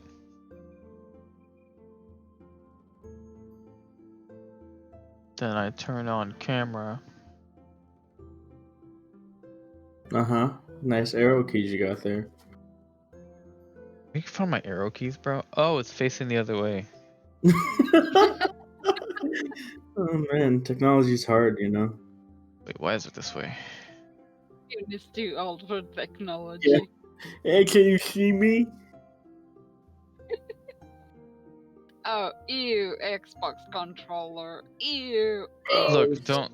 Gross. One, Get a PlayStation. it's a Razer controller. Okay?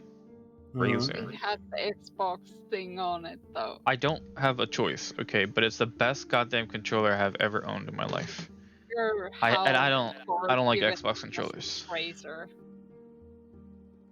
I don't like It's not- Xbox it's controllers. Like, it's not fully Microsoft, so you're half forgiven. How do I flip it the other way? Dude, this is a question. How do I flip it the other way? With phone, Fucking grandpa. isn't there like a whole button for it and everything? I don't remember. Maybe it just works this way from the other side. You may have Kinda to hard. turn the camera or around to get the little buttons to switch where you're to It's get hard the. for me to say where the button is because I don't know your phone or everything. So Here's what you do. So you take it like it's like this, right? And you Yeah. do this. Shut the fuck up.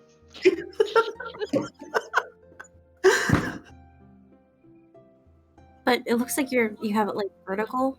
Like if you turn it on its side, it might give you more controls. Like so, it's horizontal. You like this? Nope, it just turns everything sideways.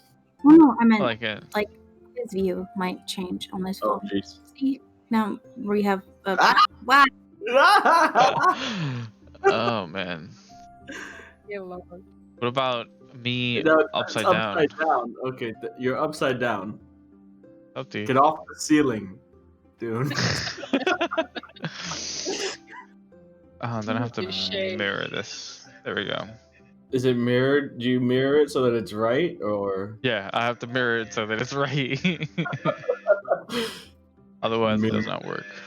There you go. The shape. No, fuck no. This beard stays. The best I have to do is I have to clean this up. That's the best you'll get out of me. Definitely clean it up. Is it longer? Can you make it like full I on? could. I've gotten a relatively long beard, but it's only for the winter time. I don't do it for any time near summer. No, just grow it out and braid it like There you dwarves go, do. like a Viking. Like dwarves, like a Viking. No, like a hell no. Viking dwarf.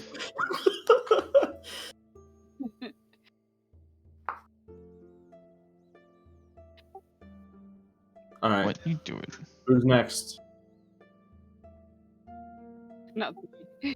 Nemo, Max, Cele. Oh, Whose camera's next? I said not me. yeah, true. Hello? Come on. I can't be the only one. It's not like it's on stream. We only see Zen. Still. I honestly can't remember where I put the webcam, and I wouldn't. I can see all you guys' expressions and you guys like whatever when you're talking. I feel like it's a more immersive experience if we could see each other. It is true though. That's not a lie. Where is my? Hey, I have a camera. I'm now next to Zen on stream. Hey Zen, I'm looking directly at you. No, the other way.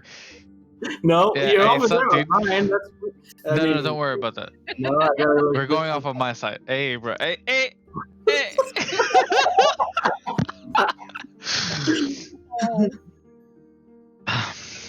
Maybe I should swap to the other case so that I can hang it on something that would work.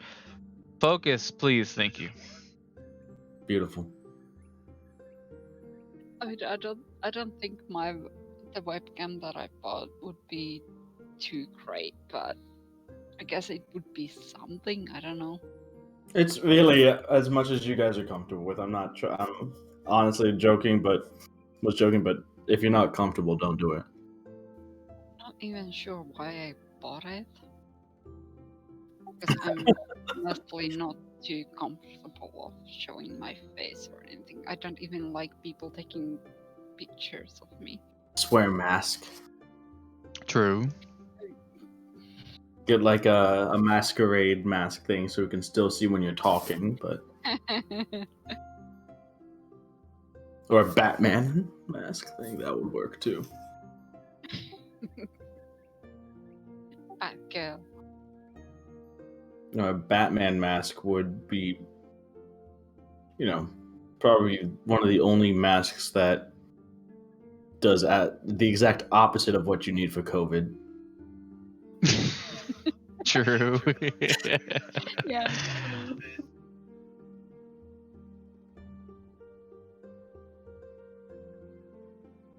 This is an endeavor because I'm holding this with my hands.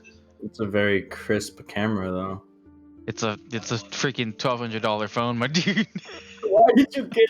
What is it? It's the Note the Note 20 Ultra. But Note why? 20. What do you do on your phone that needs $1,200? Everything. Wait, I do everything on my Note phone. 20 is that expensive? Wait, what? The Note 20 Ultra 5G is $1,200. Yeah, I didn't pay it all out of pocket. Obviously, I'm paying it little by little, but yeah, I do everything on my phone. The iPhone 10. I'm surprised you even have the iPhone 10. Didn't you have like an iPhone 6 like when you were here in Jersey? I don't know. I think it was either a 5 or a 6 was my personal phone for like the longest time. And then I decided to upgrade. Then I had a 7, which was my work phone that I also used as a personal phone before I decided to get a personal phone. And so now I got. Hey, I have 2 phones too. I got a Yeah, work phone too, the- punk. The Note 20 Ultra is, yeah, it's about the same price over here too. Fuck, that's expensive. Yeah. Yeah. This one's gonna last me for like 6 years or something. I upgraded my phone too, and it's just the S20, the fan edition. It was. Oh, But okay. It's really good. It's good for my purposes. It's a pretty good phone. It's not bad. Yeah. I mean, previously I had the S9 Plus. S9 was a good one too. The S9 Plus you I could had use S9 till like Plus. forever.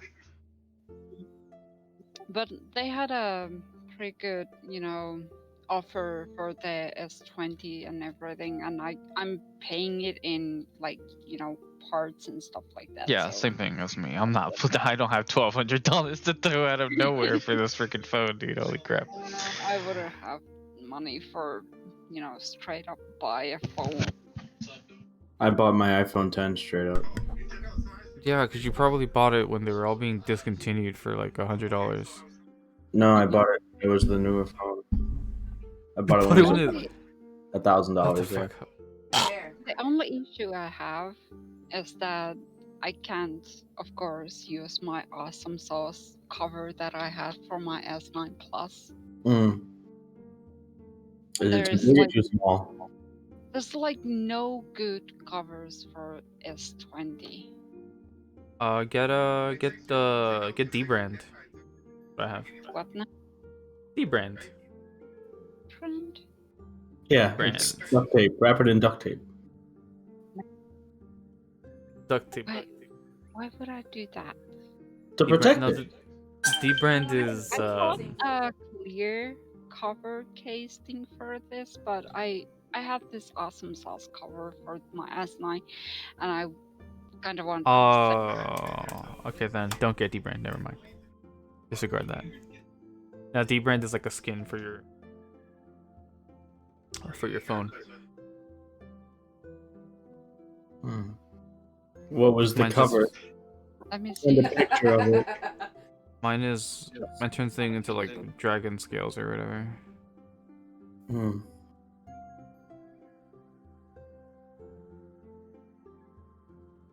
Mine's What just is an it? auto lock. Put it on the kidney stones that I had for. Oh shit, that's sick. Oh shit, we got Nemo. Wait, really? I'm waiting for that company to actually make. Hell yes, covers we got. for. Let's go. All right, Sully, you gotta find it now. Come on, That's cool. you gotta find the webcam now. We got Nemo. We Let's got go. everybody. Where's Mag? Let's I go. can't. I knew. Now I have to open up the, cause normally I just since I see Zen on OBS, I don't have to see him on Discord. Now I have to open Discord. Yeah, webcams are just for us. All right, in case that. Yeah, of wasn't- course.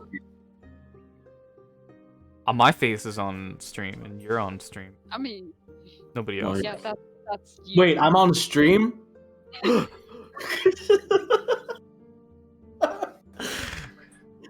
Got him. What am I touching? Stop! No, I don't want to stop. Fuck. You really don't have anywhere to put that or hold it. My arm. What do you want from me? Look. You're getting tired, man. It's a That's what's holding it up. tripod for the phone. You got a fucking $1,200 phone, but you can't get a $30. Oh my god. Spend Okay, all hold the on. money on the phone. Alright, hold on. Hold on. See, this is why you need duct tape. Just tape it to something. That's not gonna work. Not with. I actually could dock my phone on my keyboard because I have a dock on my keyboard. So wait, are we ready to keep going, or as fun as No, this well, is? now you've challenged for me. Max. Is Mags back yet, or is she still on the phone? I'm here. Okay. Well, Dune, you can continue to give me nausea, and we can continue. Go on. I just saw myself. That's weird. Oh nope, Dune's not at his computer anymore. You get back on your. Shut Get up, back. talk. Where This do you is think literally you're what I going? do on a regular basis. Young Talk, I man, can hear you. young man, you get back to that computer. I just go ahead. I can hear you. Don't you mean old man? Old man. No, okay. So, Elevorn and Neredion, you just walked into the monastery within the walls. I can't believe this. Era and Brand, you are outside as the gates are closed behind you. Elevorn and Neredion, you see that a couple members of the monastery had closed the gates, pushed them shut, as the two women who had ensured that you had not snuck in any weapons against your word go back to their business. You can see some interested eyes from further on in the monastery, a group of the members of the order walking past. You can see that there are Really? people of all ages ranging from the very young to the very old. You see them walking in groups from one building to another in very neat and orderly fashion. Some of them just going about their business on their own, seemingly less orderly. But Brother Eric, your guide, stands, and we are aware that it is not much, but it suffices for our purposes, and we've carved out our own little piece of, well, when you strive to be close deities, you try to make sure that your living conditions are as close to that as possible. And, well, our own little piece of paradise here, if you will. There's not much to show, but I will be happy to show you and answer any questions that you might have. As it is clear that the two of you are not from around here, I'm sure that your knowledge of what we do here and what we have here might be limited.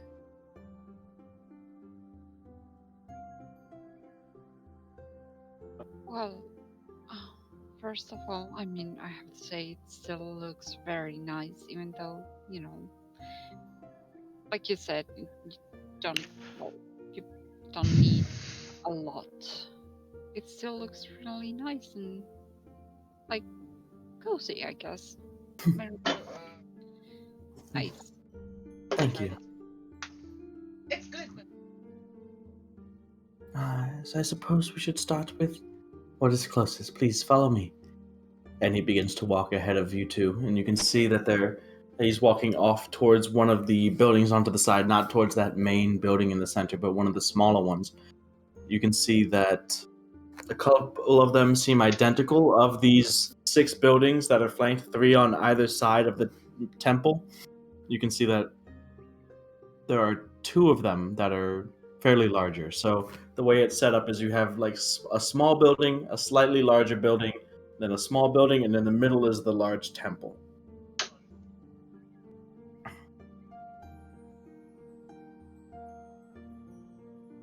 So he walks into one of the closer small buildings. You can see that the place in here, there are no doors on these buildings. The windows are all open. The only building that has doors or windows is that central building, the chapel, the main temple that they have here.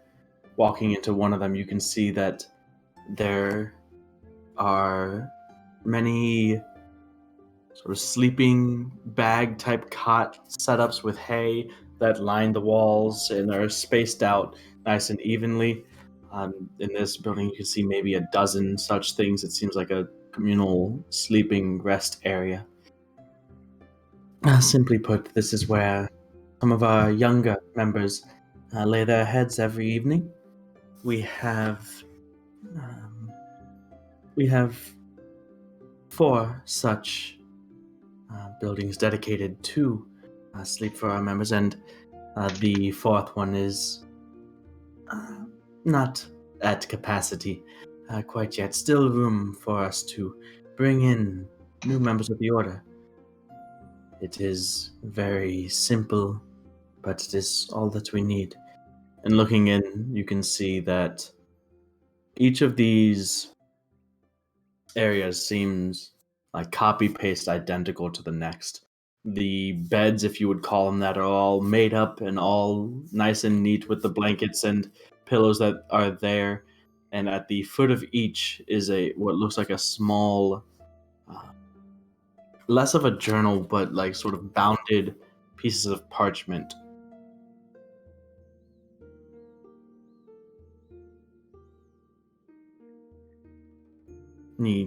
Brother Eric sort of stands to the side as you guys look around and just kind of take in this area, this open air, sleeping area.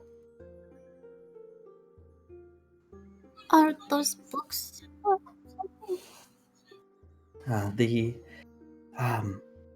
Each individual here has their own personal journals that they use for their own personal reflection, meditation, or prayers.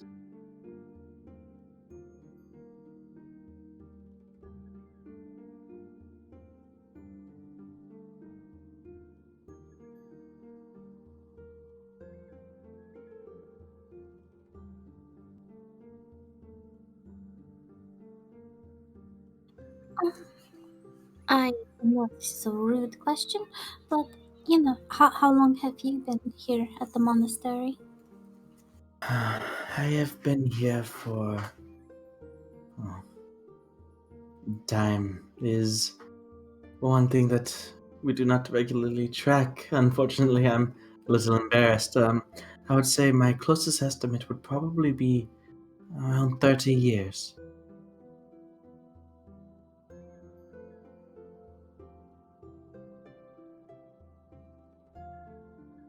So, you came here like as a child? I did. Yes. Probably when I was around somewhere between 8 and 10 years old, perhaps. I, like many of the others here, grew up in the Embra area.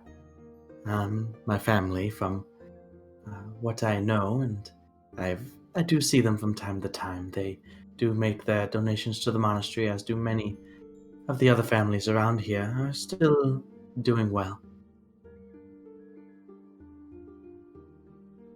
So, someone had mentioned when we were in Ember that it was quiet for a while up here.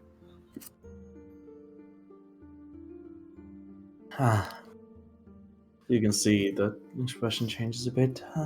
Yes. As rough times had fallen on Brushburn recently, prior to that we had our own incident, let's say, but we have recovered from it. And through faith are back on our feet.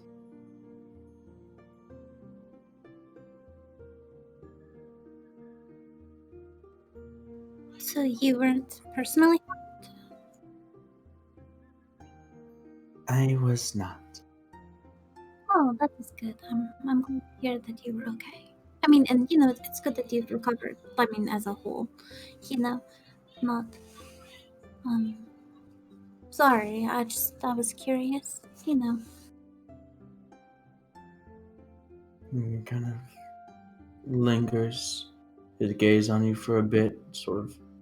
You can see almost trying to read your eyes a bit, maybe, but proceeds. Well,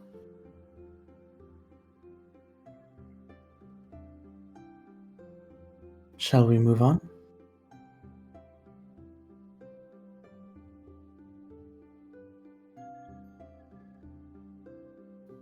Yeah, let's move on. Okay. As you guys begin to walk out, one of the chickens just walks into the sleeping area past you, paying you no mind, like it owns the place. And you guys walk out past it and continue on towards one of the larger side buildings that is adjacent to this one.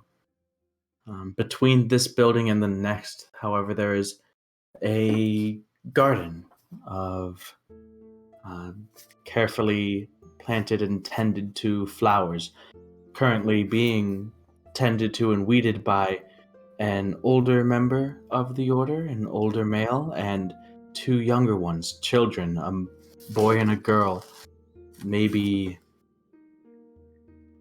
6 and 10.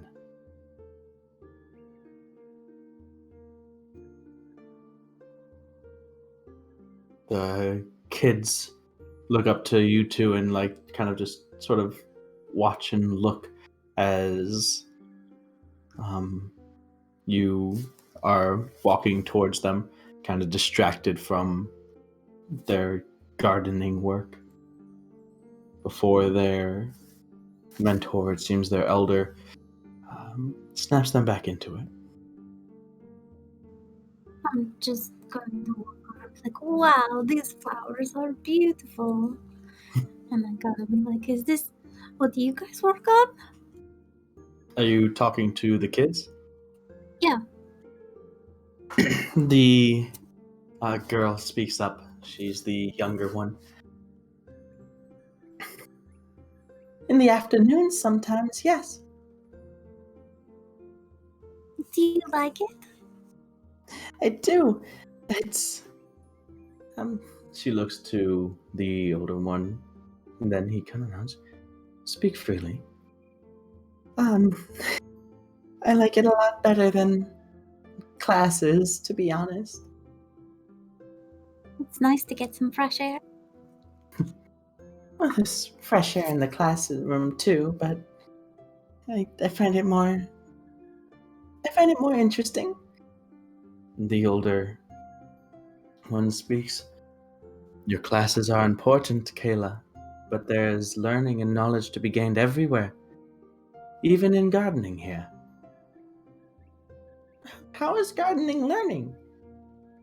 Well, you see, it's more about nature of life and the interaction between things. You see, the way things are, people can be divided into one of three categories. There are either flowers, and he sort of motions to one of the beautiful flowers that is blooming, or weeds.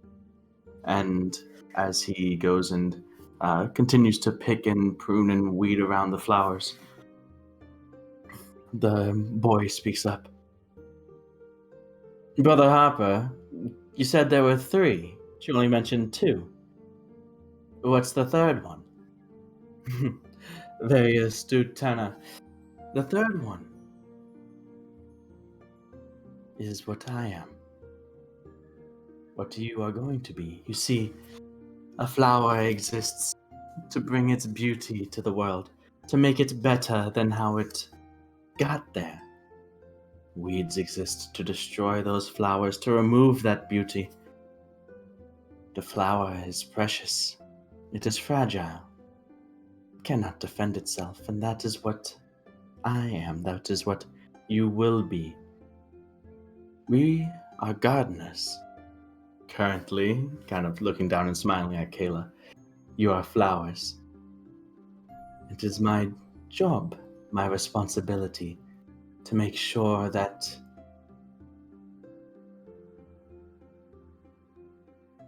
no weed comes to harm you, either internal or external. Cele kind of looks out into the space. I think I understand. So, what you're saying is, what you're trying to teach us and what we're doing is protecting us, making sure that. Wait, I'm a flower, right? Yes, Cele kind of gently brushes the underside of her chin with the forefinger. You're a flower. But one day you will be as old as I, and more will come in needing to be taught, needing to be pruned and weeded and protected, and you will become the gardener. And that is what we teach you, that is what we pray for, that is why your classes are also very, very important. Do you understand? Yes, Brother Harper.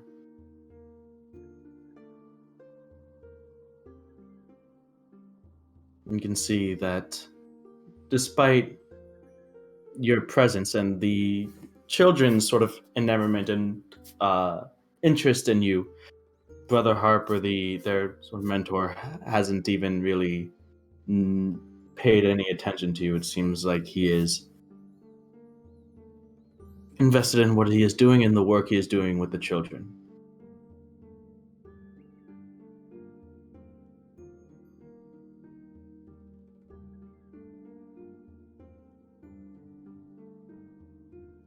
All the while, a few feet behind you, just standing idly and watching over is Brother Eric.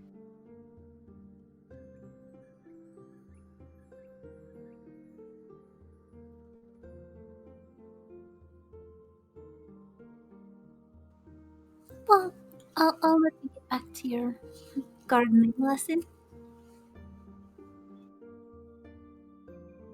The girl smiles up at you before turning her attention back and now seemingly more careful and meticulous and with purpose, carrying towards the flowers and pulling and the weeds in the garden.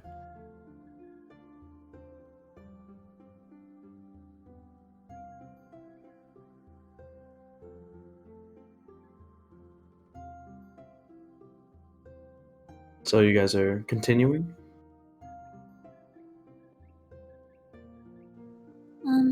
Yeah, unless Nariel has anything to. I don't. Okay.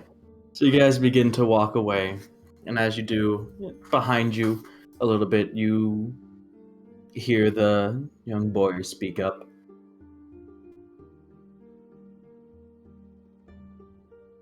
Brother Harper, what do we do when there are too many weeds?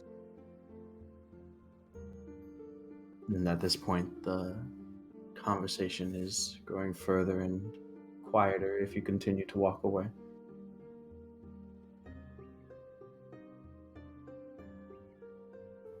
I would just get to like look at Elevorn after hearing that. So even if I wouldn't hear the rest of it, but I would. I'm gonna bend down and like mess with my boot. Okay. Doing so, you hear him. Well, if you recall, a couple years ago, Tana, you were here. We had one such occurrence. In this very plot, to be exact, the weeds had grown beyond our capability of tending them. They had grasped so deeply at the flowers we planted, there was nothing we could do for them. Nothing except uprooting the whole thing and starting anew. And you see, we once again have a beautiful garden. Well, what does that mean for... I'm sorry, brother. I guess I'm trying to put the pieces together as to your analogy earlier. Does that mean if the world has too many weeds for its flowers to bloom? Well, that is a difficult choice in that sense. One that hopefully you will never have to make. One that nobody should have to make. But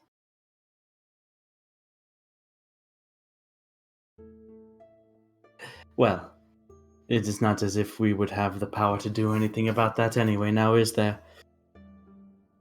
That is for much more acclaimed gardeners than us. Would you do the same thing? Cele asks. That's a difficult question. One that I would have to think on. One that I think that you probably should think on as well. Perhaps write a line or two on it in your journals this evening. They both say, yes, Brother Harper, in unison, and then the conversation moves on. Yes, I would give Elevorn at least a slight concerned look. I'll just, nod and stand back up, having adjusted my boot. Okay. Having adjusted your boot for the exact amount of time as that conversation happened, you guys carry on. The next building that you come across, you can see it's a larger building, but still open-windowed, open open door, and as you come to the door, you pass by a couple windows first, and you can see inside is a woman standing in front of maybe 10 or so children aged anywhere between 9 and 15. They're from children up to young teenagers, it seems. And she is a human woman, maybe early 30s, with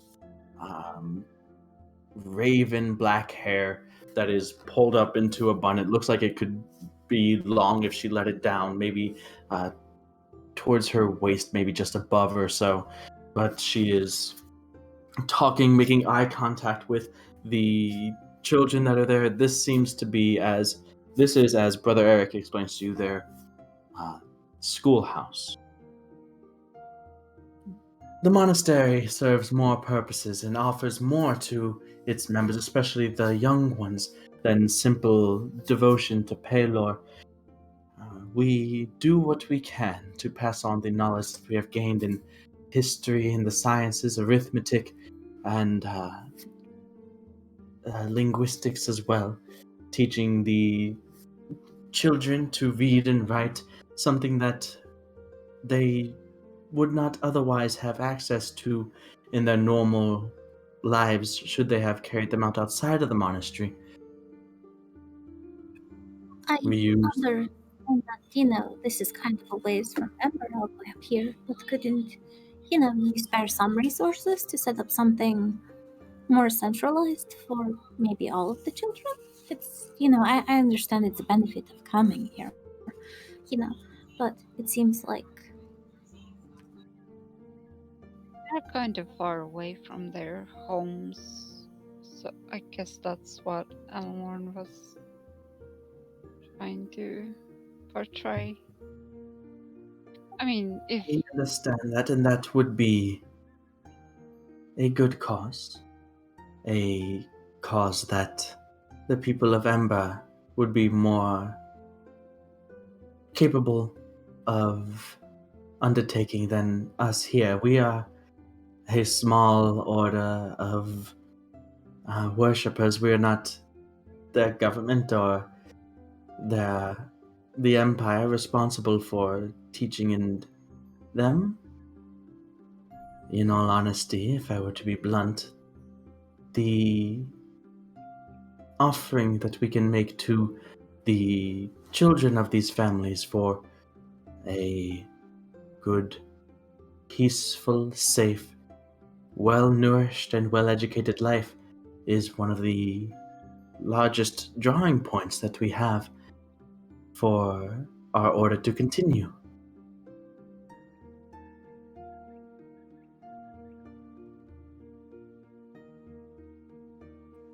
you're already getting donations from everybody,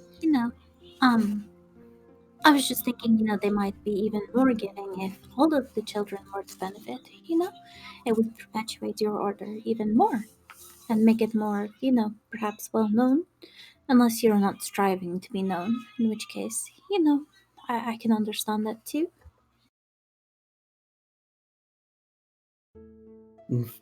Notoriety of that sort is not something that we strive for. We are not a business, Elavorn. We are, first and foremost, devotees to our deity.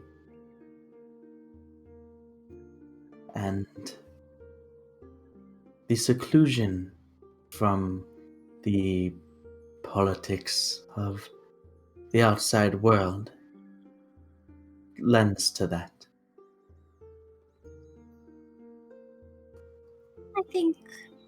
I think I understand. Thank you. It is the education that we offer the children is what their parents see and want to lend and give their children a better life. The education is not the better life that the children receive, however. The peace, the spiritual ease that we teach, that they learn for themselves, is the better life. That, however, is a more difficult selling point.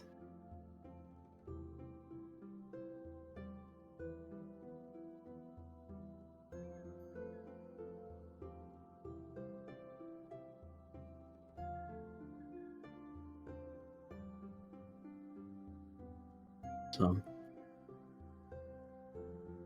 you can overhear some of the words being taught to the children. I need both of you to make a perception check, please. As there, you guys are standing like at the window of this schoolhouse, which you can see is just an open building. No other rooms besides the one large one that is there. There are a few bookshelves on the wall, as well as a few just stacks of books. They all look, there's any range from tattered to pristine. You also see where there are some tables and sort of slanted desks made up where you can see a few of the older children, maybe the mid to late teens, are currently transcribing from some of the older, more tattered books onto fresher parchment.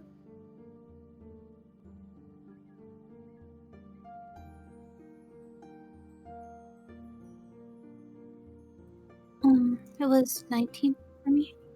Okay. And 13 for me. All right. So you both hear this human female, this woman in there that is speaking to the kids.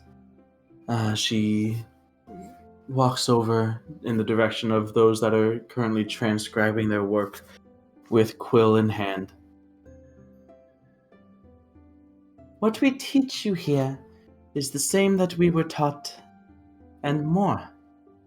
We take that knowledge, the old knowledge, motioning to one of those old tattered books, and we reteach it to you so that you may learn it and eventually pass it on to the next, with your own eyes, your own mind, your own take on things. However, it is important to know where it is your knowledge came from, what had to be done to gain it, so that you appreciate and understand it more. You are the future. What becomes of our work, what becomes of our history, is lying on your shoulders. It is important to take everything that we do here seriously, as you well know. And Elevorn, you can see that now as she kind of moves, that her hands clasped behind her back. You can see that she's holding a thin, maybe 10 to 12 inch long strip of wood in her hands. And kind of looking around, you can kind of see one of the children whose hands is sort of at their side. They're all sitting on the ground. You spot some sort of, since you rolled so high, a bit of what looks like reddening or scraping around the knuckle area.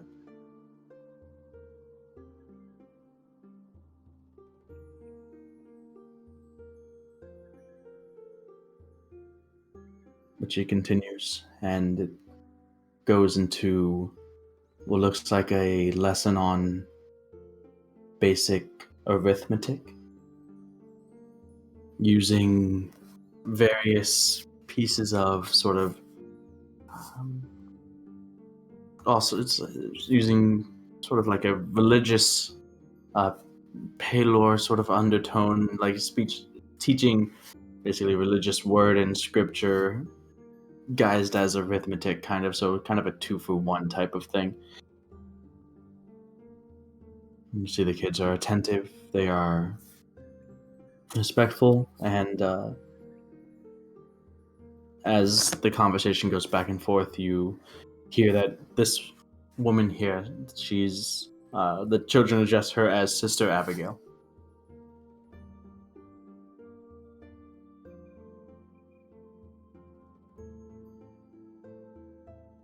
Brother Eric, all the while, just behind you, just keeping like an eye on you, but not hovering over your shoulder whatsoever, letting you see what it is that you want to see. He's kind of even at times looking around towards the others or just the landscape up at the sky occasionally.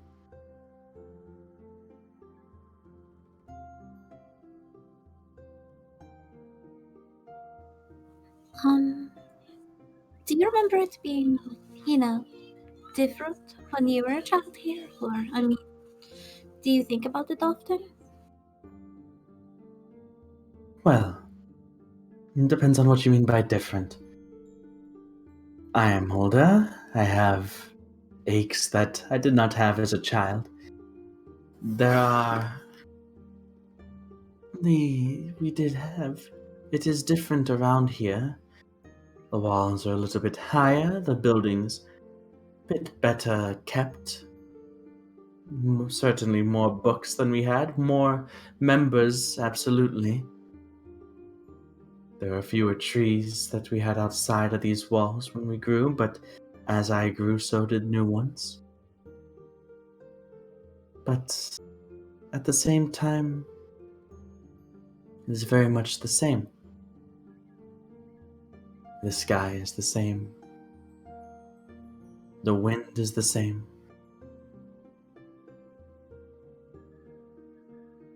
And as far as I have been aware, Paylor has not changed either. What about the kids? I mean, they seem like they're learning the same kind of things that you did. Well, it is important to pass on knowledge, otherwise knowledge is lost.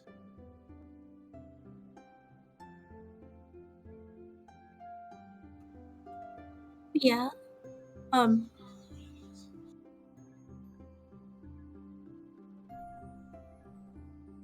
So they are learning the same kinds of things that you did? I fear I might be misunderstanding your question, but Well, yes. I mean, sometimes people, decide that whatever they've been teaching, there are more modern things or different changes to,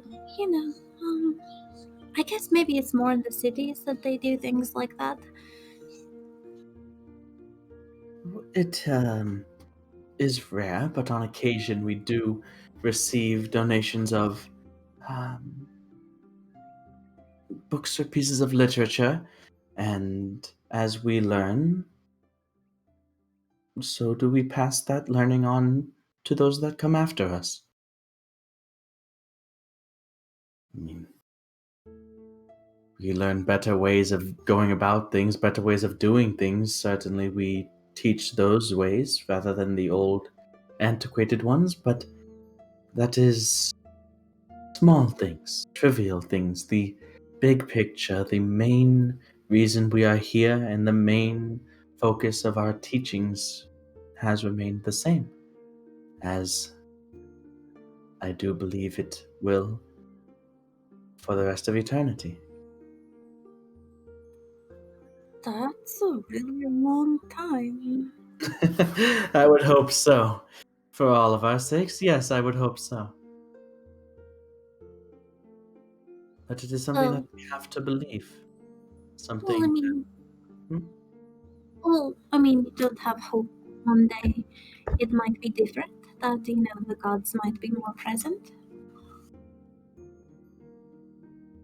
I do not. Their current distance from us is by their design. They are the ones who constructed the hollowed gates. It would be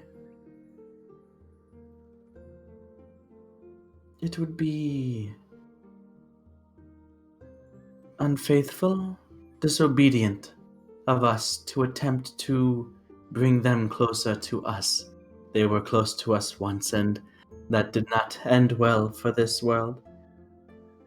I It is meant, our responsibility then, instead, to attempt to bring us closer to them. Spiritually, of course. I was thinking more, in terms of like hope that there could be enough peace, between the realms and everybody that, we wouldn't need the gates. That's all. Not that, we should do anything to the gates, because that's, like you said, I personally hope that, we find a time of peace eventually, but That's what respectfully. peace is a complicated thing once you start thinking about it as something that is outside of yourself. Inner peace is one thing, but once you go beyond yourself, it gets infinitely more complicated. We are not ignorant here. We understand that there are others who have different ideals. We even teach some of those, as it is important to know not only what it is you believe, but what others believe as well. But where there is a difference of ideologies, there will be conflict. And the only way that there is peace is if, well,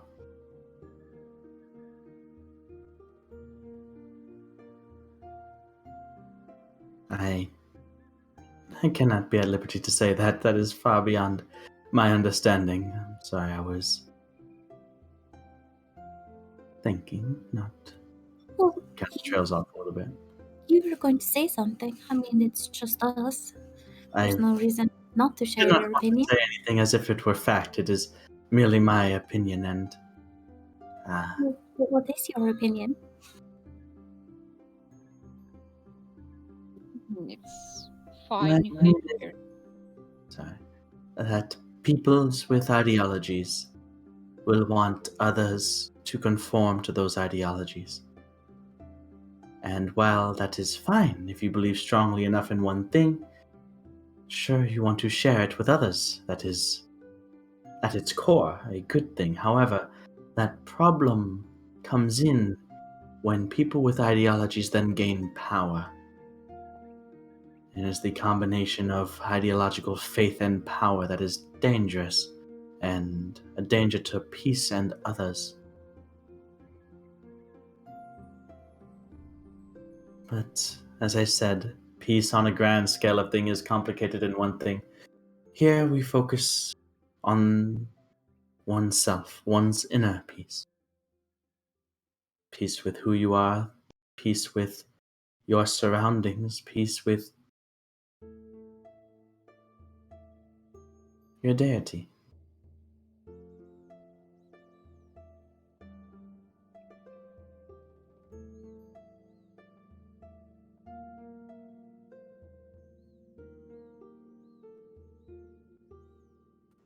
Thank you for sharing your opinion. I appreciate it.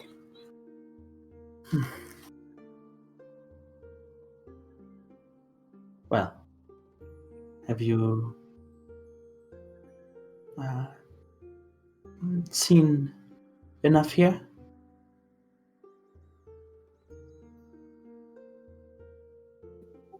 Out of character, so how much kind of we would have already seen? We've seen the flowers with the school You kind saw, you saw one of the sort of sleeping areas. You saw the schoolhouse area. There's still, we said, another sleeping area, central building, and then sleeping area, the other large building that you hadn't seen yet, and sleeping area.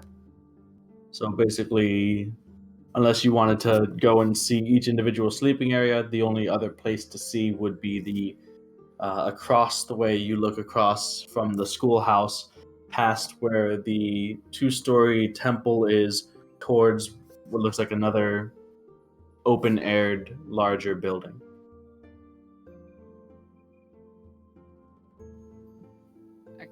guess we'd just look at Elevor and question Lee that what she thinks about have we seen enough or Well, he was referring to the schoolhouse specifically.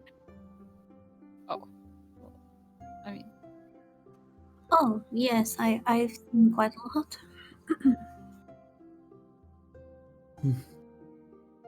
Well, he continues to walk and kind of talk back at you as he kind of takes the lead and moves to fold his hands behind his back, and you see Elevorn, small little faint scrape-like scars on his knuckles.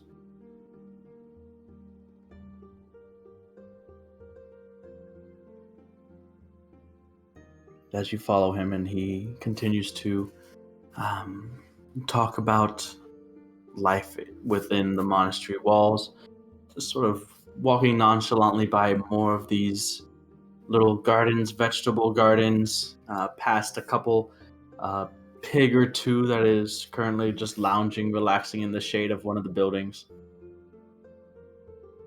It kind of takes you on the long way around the building, just letting you sort of soak in the simple, small serenity of this tiny little hamlet. Era. You guys just standing right outside the gates? Not testifying? I would be. Would be what now? He's standing there. So the gates closed on you because you guys didn't want to go in. You're just kind of standing there, waiting, or?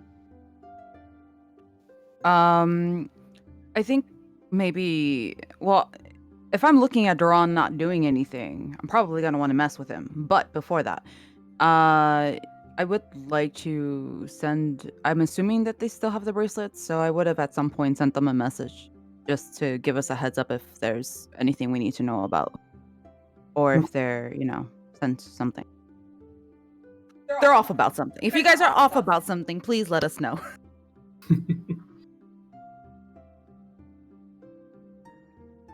Okay.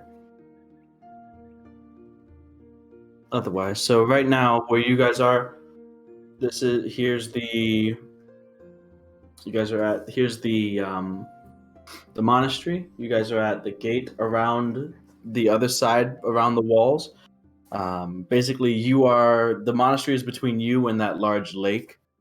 The lake itself is a couple miles away, but it's still, it's large enough that you can see it easily from here. And Duran, what you had seen going down that orchard was kind of around that direction as well. Other than that, you didn't see anything on the other side of the monastery from your viewpoint because of the walls and how you were looking down at it. But if you guys are just chilling, waiting for word or whatever from Neri and Elevorn, then that's up to you. It's your call.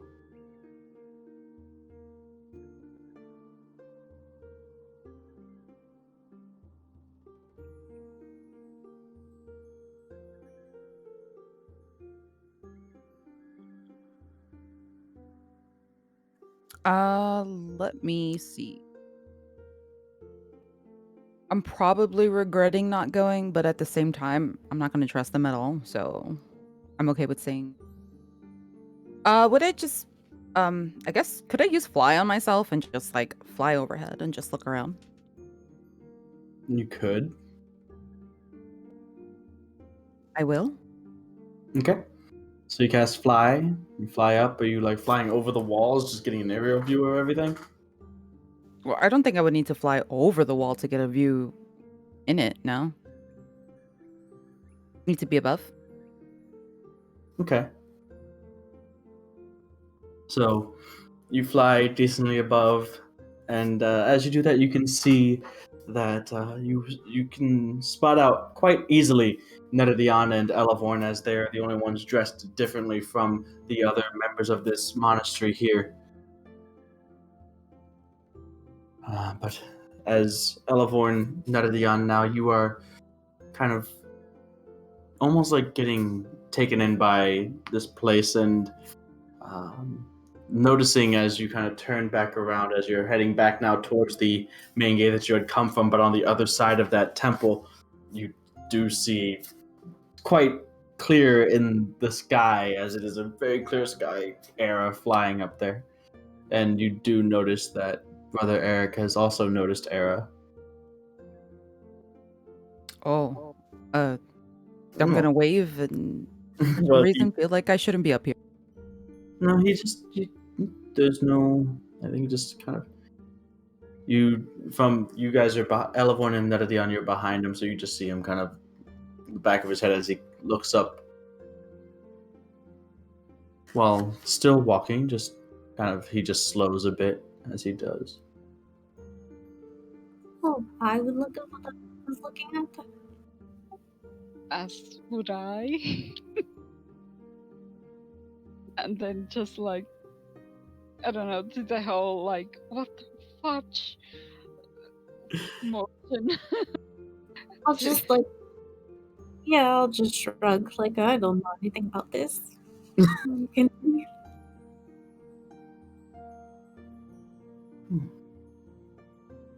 It seems, well, beyond what you were carrying, that my initial caution was correct. Thankfully, you seemingly turned out to be relatively peaceful folk, but no simple travelers are you.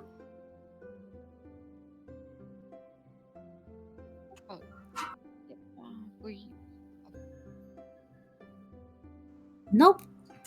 I'm gonna push the button. Thanks, Sarah.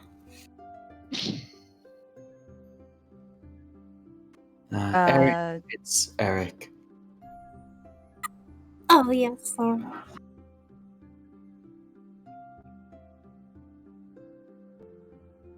I'm gonna kind of like motion with my hand to Era. At least try. I'm not sure if she's paying attention, but I'm just gonna. I'm looking. I do like motion to her to go down back on the ground. At this point, I don't think. Maybe I think it's okay. it's quite interesting. We, of course, know of magics and that kind, but I have not personally seen it for myself. Of course, we here don't tend to stray too far from the divine into the arcane.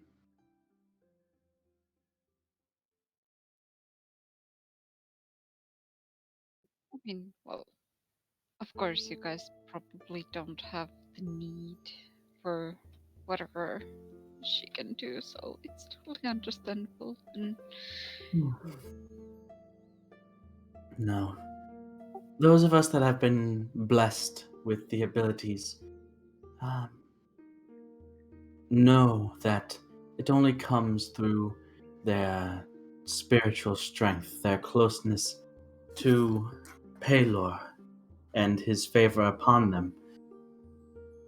The arcane magic invites temptation. The only limiting factor is how much the individual is willing to learn, how much they're willing to exert themselves. That kind of power is, as we talked about before, dangerous to those who also hold ideals.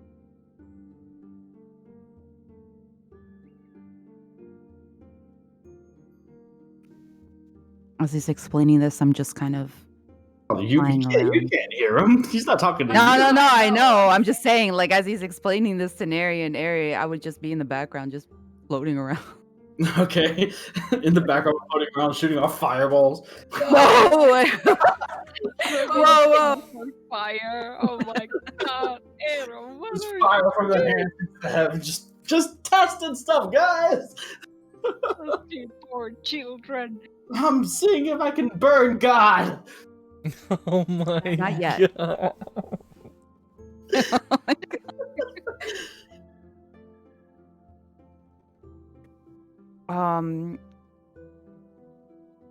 If there's nothing that can really catch my interest and the lake is still miles away, let me go bother Dora. We'll make a perception check. You just Oh. yeah. Okay, I'm ready. Yeah. RNG gods, please.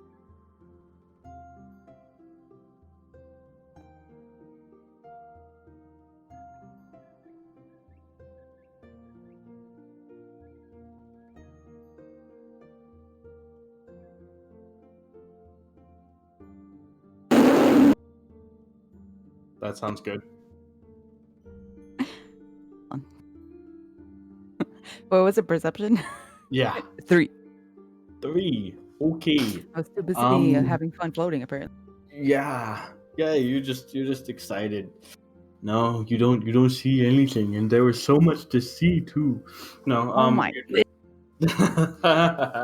You just see on the you do just see on the other side that you see the orchard of what seem to be fruit-bearing trees. The um, flowers on them not yet coming into bloom yet, but that's other than the very basic, simple-looking hamlet beneath you, having somehow miraculously spotted Elevorn and Netadion in that. Um, you don't notice anything else.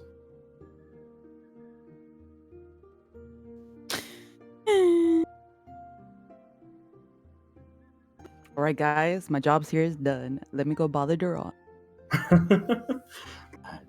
So, after that conversation with Brother Eric and you guys, Eric just kind of discerns out of view behind the wall. Back towards Durand. Who is there? Like, I'm not giving up my sword. No way, no how. This grumbling sword never again. Motherfucker want to show my sword. Right. Exactly. Exactly like that, actually. A well-painted picture. Or are you just standing there? Oh yeah, he's just standing there. He's ready. Menacingly. Like, am I gonna have to kick this door down? I don't know. I might just have to. You might just have to what? I don't know. Voices in my head telling me to kick the door down. You have voices in your head. Me too. Well, I mean, it's really me talking to me, but I guess everyone does. But Did you so just you're just thinking to Durand? well. You describe thinking. Yes, Era, I do believe that is thinking. I do believe we all think to ourselves. Well, you don't look like you think when you just stand there like that. What do you think is going on in my mind then? Nothing. Going to float around Duran. Mm-hmm. What kind of position are you? I need specifics. How are you standing? Are you standing on one leg? Have weight on both legs? Is your hand at your sheath, ready to draw? I need to know. I don't know. I guess I'll be as edgy as possible, which is back against the gate with my arms folded.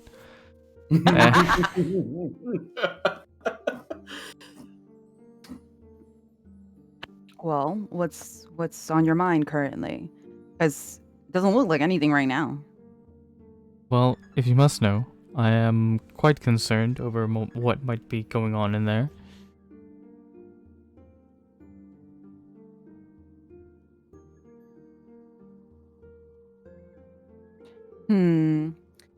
I mean, I am too, but if they haven't said anything to us, then I guess it's okay. It's just, I don't, with our last encounter, I don't really think they're most trustworthy. Which is all the more concerning, sending just the two of them in there. Well, that's her fault. You should have gone. Well, certain circumstances mean that, well, I was expecting you were going to go. Well, I could have. But so could have you?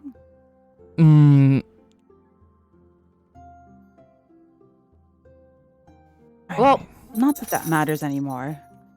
I was hoping to find something from the outside, you know, but I just saw, what did I see? An orchid thingy? Mm-hmm. So, an orchard of trees on the other side of the monastery, in the direction of the lake. That's it. Nothing spectacular within the walls of the monastery. So you're 3. You could have literally said that into the mic. God damn it. She'll be back. Okay.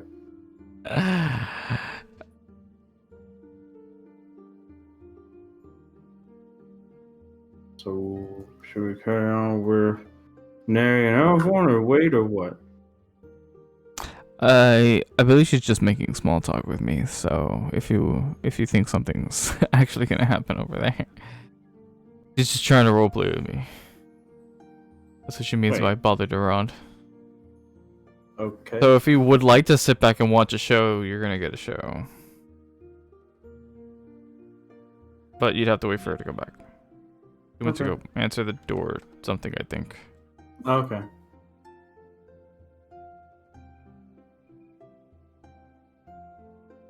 I mean, she should fly Durand up there. Maybe he can get a second set of eyes on things. That's what I was gonna ask. Is like, if Durand, because he's really strong, can hold on, can Era fly up? Because like Era just can fly, so if he can hold on to her, like, does that pull her down? So they both fly because he's holding on to her, so it's his strength and her. I don't know, magic. How does an idiot?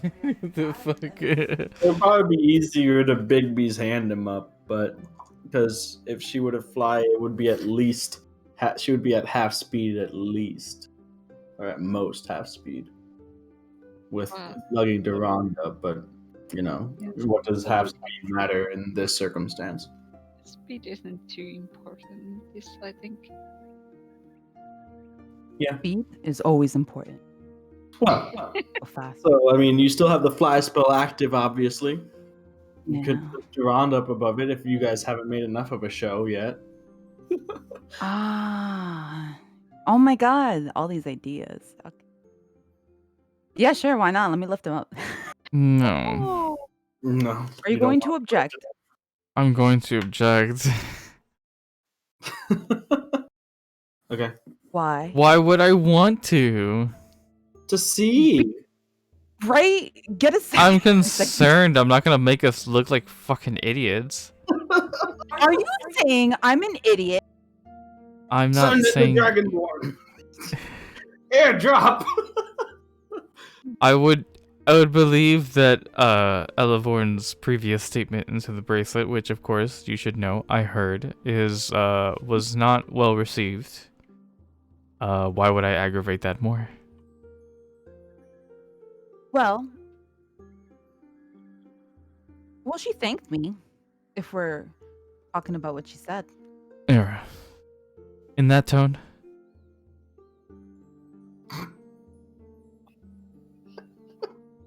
Listen, maybe you can read your girl's mind, but I can't.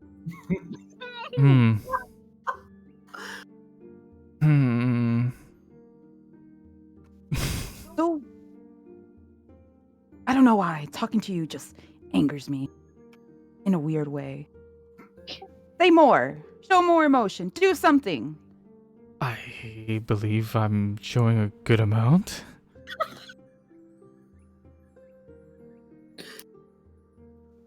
Substantial.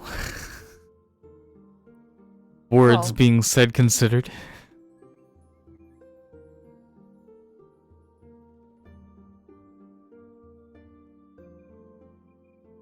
I'm gonna lift you up anyways. Too late. You could She's try. mad at me. Try? You Really? could actually hold on. I'll let Zen say it. Hold on. What? Yeah, you can. You absolutely No, can but it's try. not my You're catchphrase. gonna go and like latch onto him and try to lift him up. All right. Like a contested athletics check. Yes. Or Duran, you can make an acrobatics if you want. I don't want to int. No, you don't want to just embarrass her. In some cases, maybe I would just choose to, take So the. he's just gonna historically stand there, leaning against the gate, arms crossed. Like, try. As she comes up, grabs onto each of your shoulders and attempts to lift you off the ground. Athletics check from both of you. I want to see hers first. Oh. What is No. I I'm think not it's a doing -1, right? You know what? Just if you're gonna do this again, just send them to me on Is Discord. this? Yeah. Athletic? Is it athletic? I can't say that word. Athletics, yes. I got this itty bitty number. Oh, that's it. I don't think you're gonna win, man. This might actually. Hold on. Whoa, not bad. And with a 16, Aragos grabs on, and it doesn't budge. Straight yourself, and you're like lifting, and he's just standing there. You can see the most you get is like a brow furrow and more annoyance than actual physical strain at holding you off. My determination knows no end. I will try another way. Okay. Wait. Oh, wait. No. Never mind. I'm not going to recklessly use a level 5 ability, but I will recklessly use a level 3 ability. Ooh. Fireball. I like it. Oh my god. around. If you would refrain from using any more magic that would wait, bring any hold more on. attention. What if I say it this way, right? Aren't you concerned about Elevorn, and wouldn't you feel better, Neri, and wouldn't you feel better if you were able to see their presence instead of sitting alone in your thoughts, your very depressive, somehow bland thoughts? Well, presuming from the message that we heard approximately now, probably 3 minutes or so ago, I'm going to presume that they're okay, just upset. And? I'll take that as a confirmation that I don't need to take with my eyes.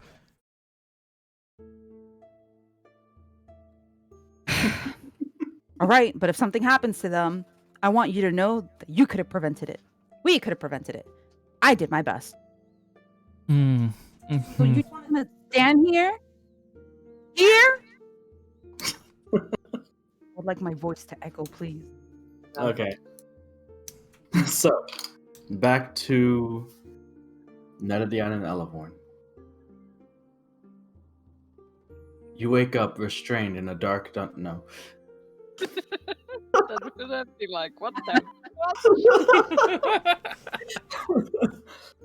So, you approach the final building, the one that you hadn't seen yet. Looking in, you see that you passed one of the other sleeping areas. Judging by those journals that you see at the end of the beds, these ones are larger. Some have even 2 or 3. So you'd imagine that this is the place where the older members of the order lay their heads at night. Coming up on the final building, you walk in, and as is explained by Brother Eric, that this is their prayer house, where you can see at the moment even some of these, again, ranging in age and even race. You can see some half-elves, halflings, but mostly human, are currently sort of silently or gently whispering to themselves the prayers under their breaths. But just the amount of them here, maybe there's like a dozen or so in this building. It's an eerie almost sound, but also not, of their joined sort of breathy whispered prayers in unison, sort of all around you. At the far end of the building is a smoldering brazier. It looks like it's and black cast iron. It's rather large, maybe 5 feet in diameter, and it just has gentle smolderings. The ground around it, as you can see, this is the entire floor in this area is just a dirt ground floor, is blackened with ash and smoldering.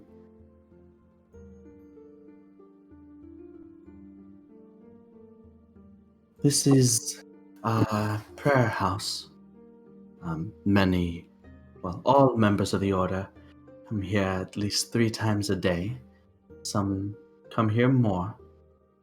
It is a time that we can be with ourselves in Pelor alone, or even with others, brothers or sisters of the order, should we need or desire. It is important to set aside time during your day, during our other responsibilities, to remind ourselves and refocus ourselves on what it is we are truly doing here for each other and more importantly, ourselves in Pelor. The brazier there remains and is always smoldering and kept, a simple representation of the sun and the light that Pelor casts on us. You asked earlier, Elevorn, if things had changed since I was a kid. That is not one of them either.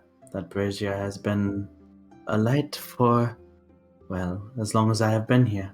At least 30 years now.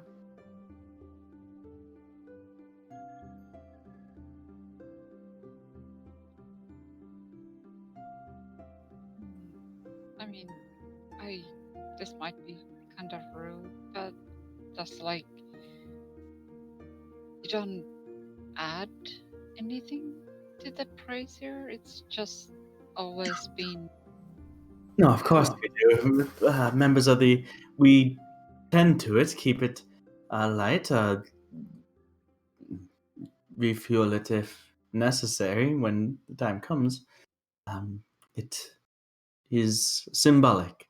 That is where its importance comes.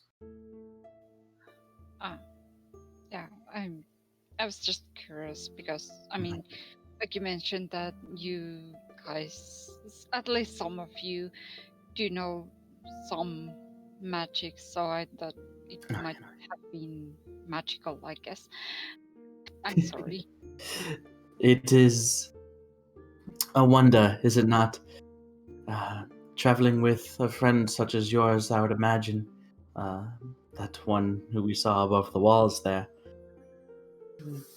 might seem more spectacular that this brazier has been lit for as long as it has through normal means rather than by some magical. It certainly would take a lot of, diligent work to keep it going that long. Do you use anything special? Like, some burn different herbs or to help? We add herbs or incense to the brazier only on occasion. For the most part, it is more important that we keep it alight. The only other special thing that we might add, other than the normal fuel, would be, again, something symbolic. Unfortunately, that time is not now. It is something special. You see,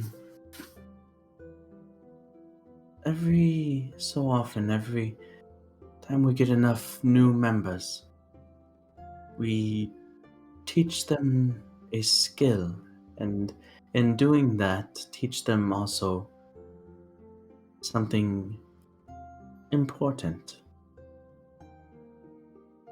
You can see him almost as if he's remembering. Actually, make an insight check, Elevorn, to see if you can place this expression on his face.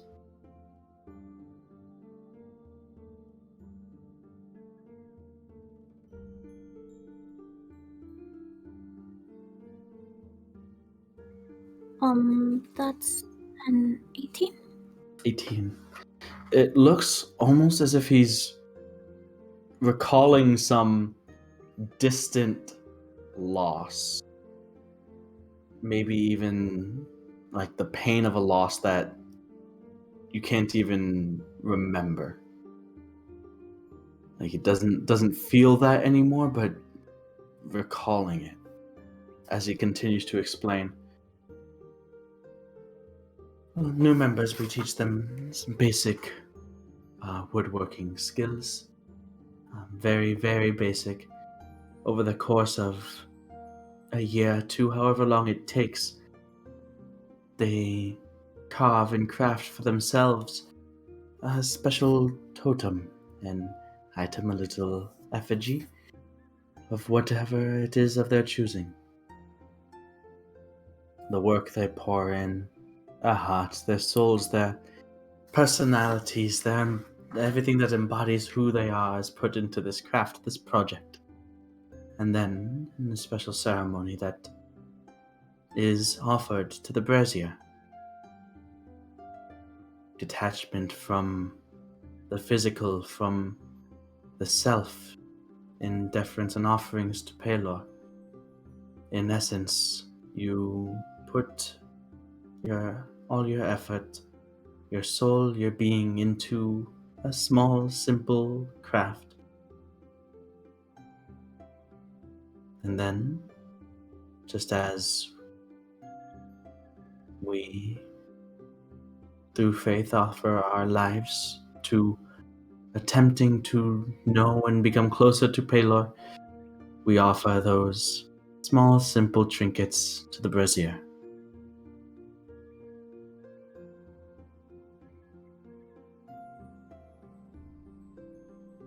Mine was a puppy.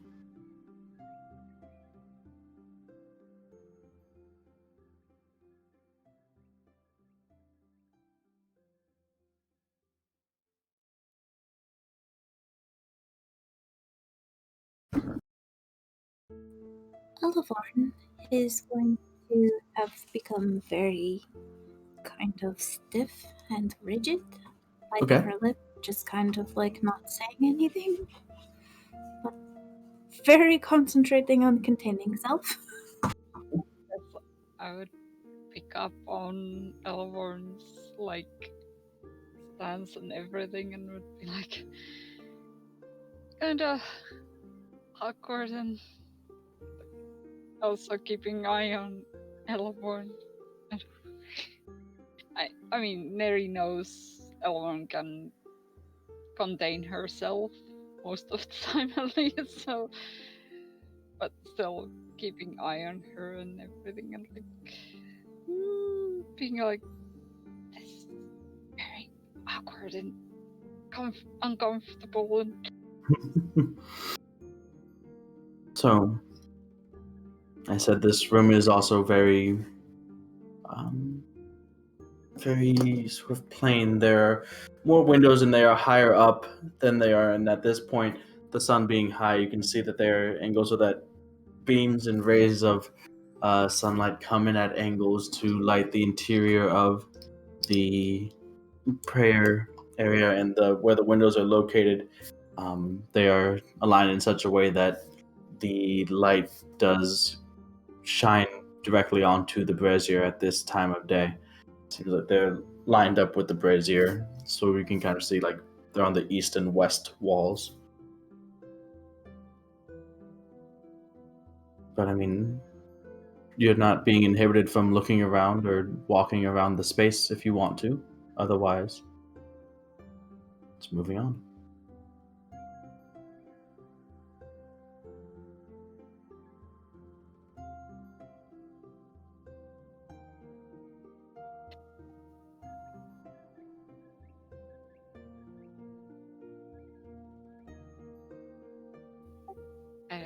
I don't know if Neri would like to stay.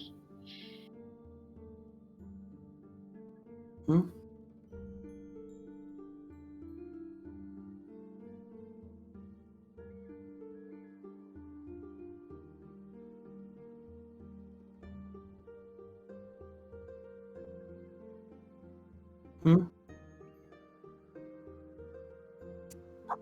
Oh, I am. It's. You are very devout man. What? You are a very devoted person.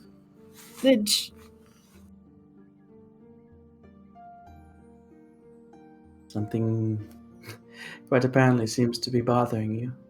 Did I insult you in any way? No.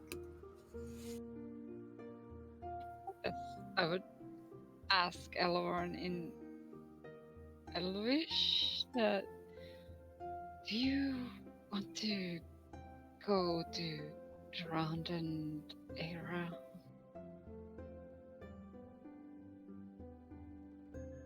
What part of this isn't wrong? That's all. That's all. Like, what part isn't wrong? Okay. So, like I said, you guys are still sort of near the entrance of the prayer house here. The brazier itself is maybe about 15, 20 feet ahead of you. But other than that, unless you guys want to look around or maybe eavesdrop on some of these individuals' prayers to themselves in Paylor, then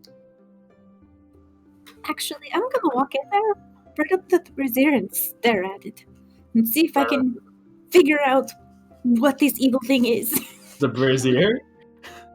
Yes. All right, so kind of just storming up to the brazier, Elevorn goes up to it, walks up, and you can see it's a pretty simple black metal cast iron type container brazier that's holding, looks like wood chips. You can see some shriveled herbs or incense that might have been added place prior, but it's just slightly smoldering. Yes. Are you trying to see what the evil thing is? Are you trying to insight check the brazier, or what are you doing? Yes. Yes. Yes. I'm just Alright, well, staring you at can't the evil exactly insight check the brazier. Make a investigation check as you're that close. And nearly on, you're walking up next to her as well, right? Maybe making sure that. Yeah, I would be doing that. Yeah. Okay, so you can see Eleborn just staring daggers into this thing, glaring at it, wondering why it exists and how it could do the evil things that it's done, apparently. And I only pulled a 10, so that's like an 8. It's Because I'm not smart enough. Neridion, you can make one as well if you want. You don't get any sort of bonuses from touching because unless you're digging around in those smoldering embers with your hands. Investigation check. Yeah, investigation. Elevorn, whether from whatever weird emotions that you're feeling right now, you can't really see much for the tears that are welling up in your eyes. Tears of rage, tears of whatever, I guess. I don't know what Elevorn's feeling right now. Or why. What did I do wrong? 22. 22.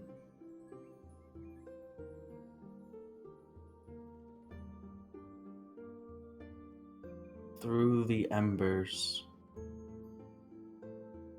Neridion, you see a small glint, maybe a couple layers deep.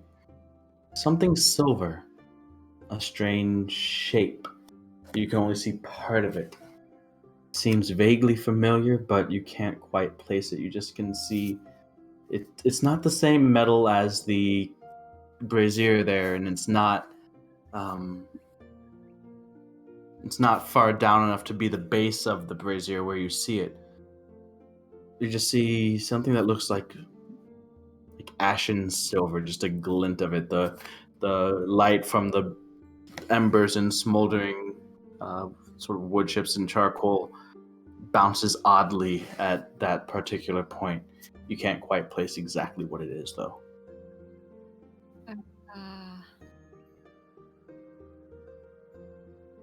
How are we? I mean, Eleanor stormed in this. I mean, I assume the guy followed us in also. It seems like while he gave you a larger berth before, in this space he's not like directly over your shoulder. He's not trying to impede, but he is staying a little bit closer. As this is actually a thing, a space and a symbol that is very important to them. He is looking at us, so I assume he's looking at us. Oh, going to What? notice that Meridian is looking too, and just kind of look to her to see if there's anything that Meridian has noticed. Like, kind of like gesture, like, well, do you see anything? I mean, I would be trying to gesture towards the cleansing and everything, like With your eyes. maybe sort of, but not like. And then Like, like if look you at the slight guy. nod. Yeah. Like I think that like, Eleanor and Meridian have spent enough time together that if Ella looked at her like, well, you know, do Yeah. you see anything that, you know, Neri could nod slightly Yeah. and Yeah.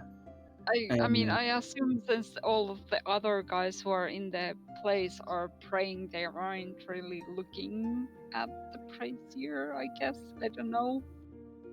You aren't monitoring them the entire time. One person that you know is looking at you and the brazier, and is right there, is Brother Eric. Yeah. in a flourish, Ella's going to turn around and go, it's just that you mentioned a dog and I lost a dog recently. And then I'm going to hug him. Using a distraction. Yeah. And he holds you, like, that is... I'm sorry. My trinket as a child was a puppy because when I came here I left behind a cherished friend on the farm which I grew up. But I am sorry for your loss too. It is nothing to be sorry about. You see, that practice, that ceremony, that tradition which we put ourselves through and carry on to this day is not about giving up those things. I didn't lose those feelings, that personality, that part of myself that I had put into my little trinket of my puppy. That's... No, it, if anything, brought those things out of me even more. Gave me something tangible, physical, an understanding of who it is that I am, or was at the time at least. And the willingness to not throw that away, but devote it to something greater, to ensure that, looking down towards the brazier now, that Pelor's light shines on.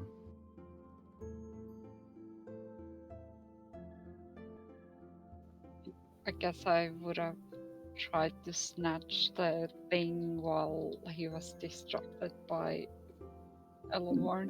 Ooh. Okay, so you're digging your Be your hot, hand into burning embers. I know. Alright. Make a sleight of hand check with disadvantage.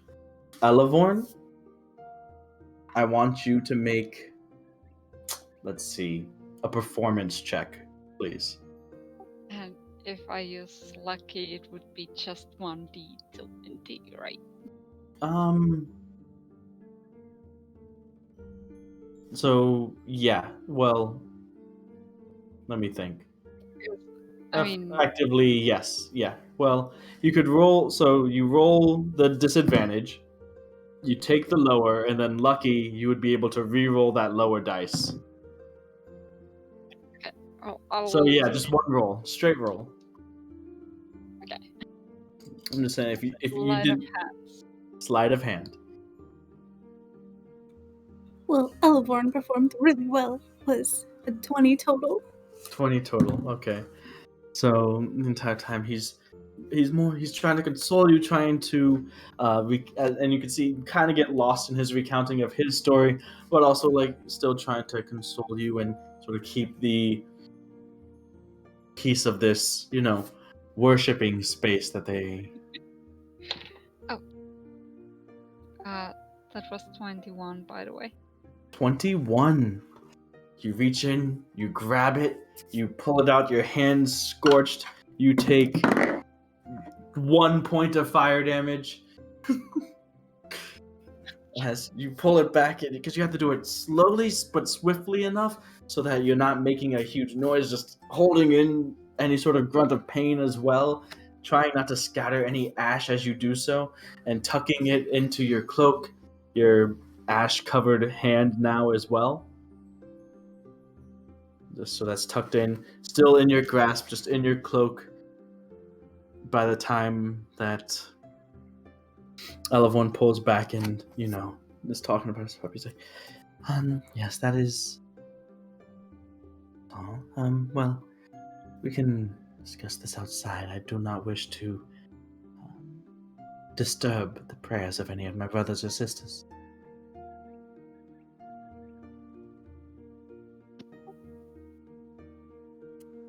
Oh, I'm so sorry. You're probably right. Quite all right. So you guys head out.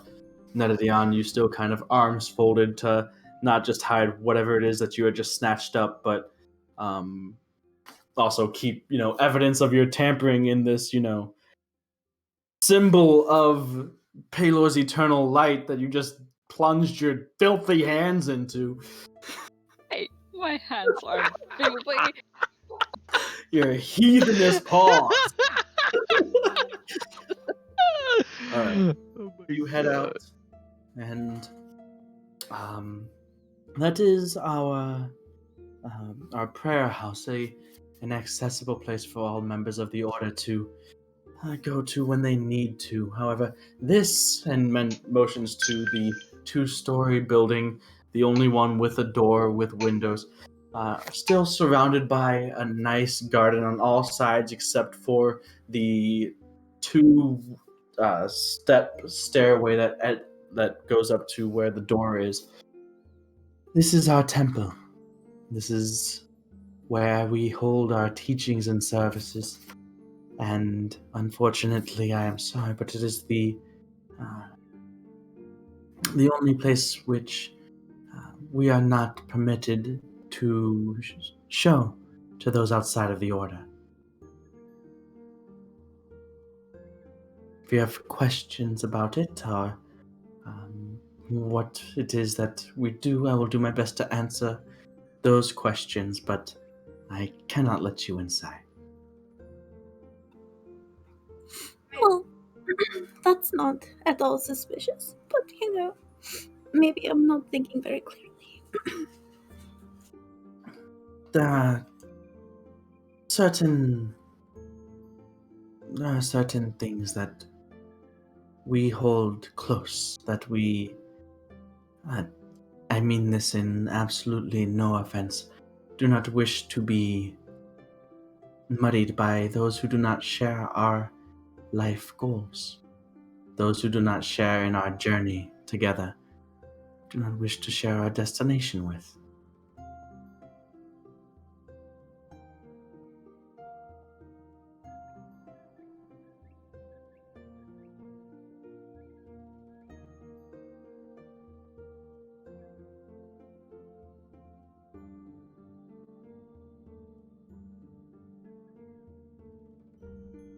I in no way desire to hurry you on out of here, but honestly, there is not much more to show.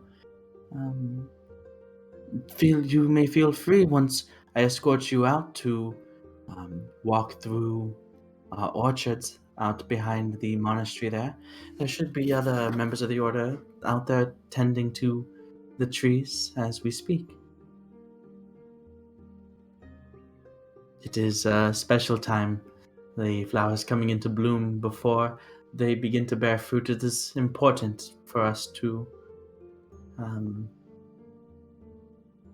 treat them well so that they may bear us fruit. It is one of my favorite times of year, to be honest.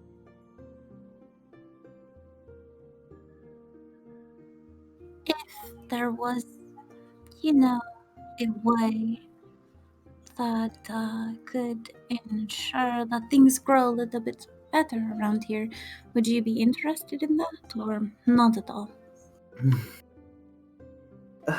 Your offer is generous, but no, thank you. There's, as with everything else that we do, every aspect of our day, everything that we engage ourselves in and teach and learn, everything has its purpose. There's potential for teaching in everything, and we have many young people that need to learn.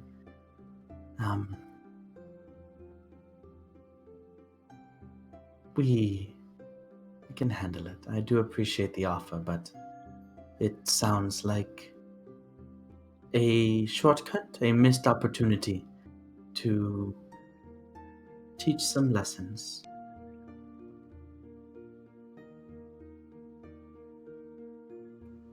I will. Yeah, I'm going to reach down and take his hand and say, it looks as though you have learned many. Well, yes. Long, long ago, was not as attentive as I should have been. It stung, but got my mind back where it should have been. Every little nick, every little scar is a lesson, and a lesson that I have not forgotten. I would much rather have these and retain what I have learned than have slightly cleaner hands and have missed out on those lessons. Your hands are not unclean. Your hands, they're not unclean. I don't find them dirty. I am just...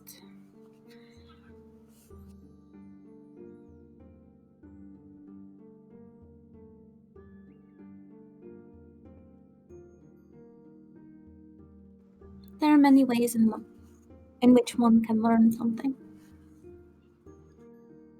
Absolutely. As you have no doubt seen, we approach teaching and approach growing from many different angles here.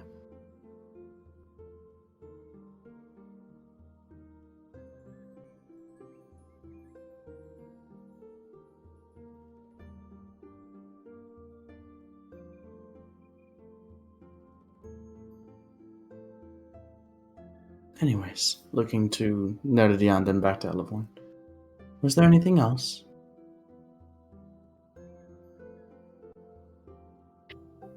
So I would just kind of like look at Eleanor with a slight like shake to my head, like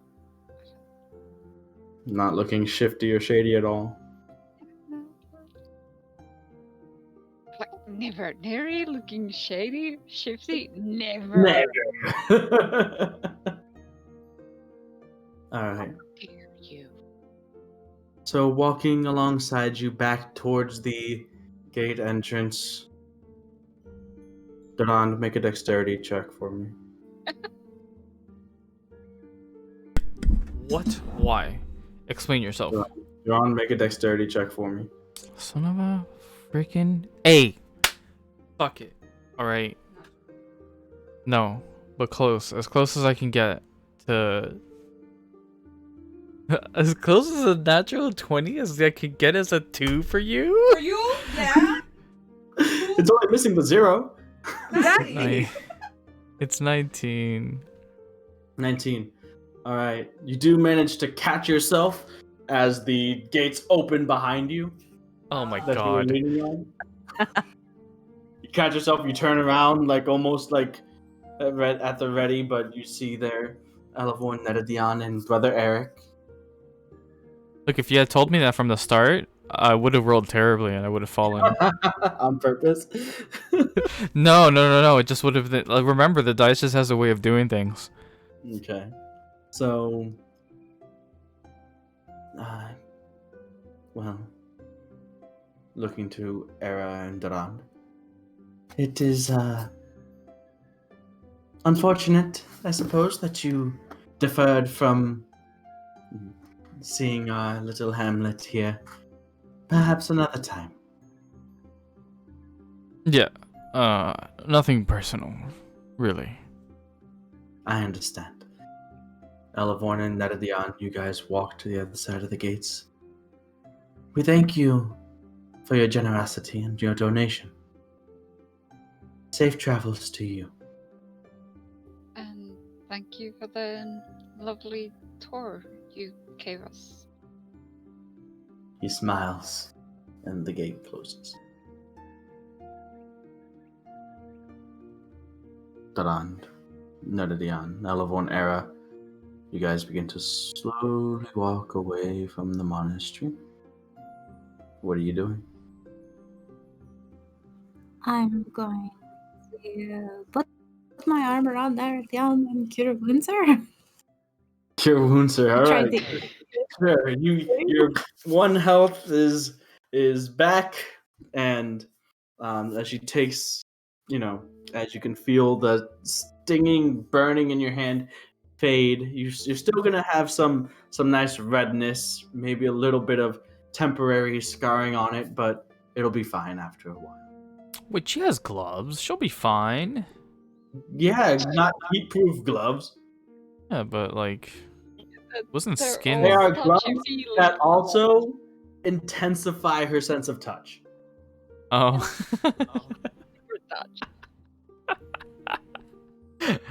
It's doomed. I can feel the university if I touch. Heal the universe at my fingertips. So, how did it go? I mean, I guess it went kind of fine. There wasn't too much to see, I suppose, but I'll look back towards the monastery, I suppose, to, like, if I can see, maybe spot anybody, like, I don't know, what kind of are the walls? Are they like... The walls were just large stones piled on top of each other. You didn't see anybody walking on top of them. You did see a couple, like, sort of very crude wooden staircases that could be set up on the other side to just see over, but they don't have, like, monk patrol on top of the walls. I'm still gonna, of course, like, maybe, You don't see anybody watching you. I'll take it out carefully. I'll show the thing that I pulled out from the brazier. Nedadion takes out what looks like a partially melted, warped piece of metal, shiny, almost silver maybe. Wipes some of the ash and like dirt off of it, and it seems like it's a piece of something, a fragment. The shape of it is strange, like it's almost unrecognizable in its current state, but it's definitely, not like the normal feel that you had in there, and none of you recognize it. Almost none of you. Durand. No way. Looking down at it, at first it just looks like a warped lump of metal that doesn't look like anything, but then you kind of guide Nedadion's hand over and take a closer look at it. You take out your pendant of Bahamut, and the resemblance is there. And that's where we'll pick up next week. Ooh. No!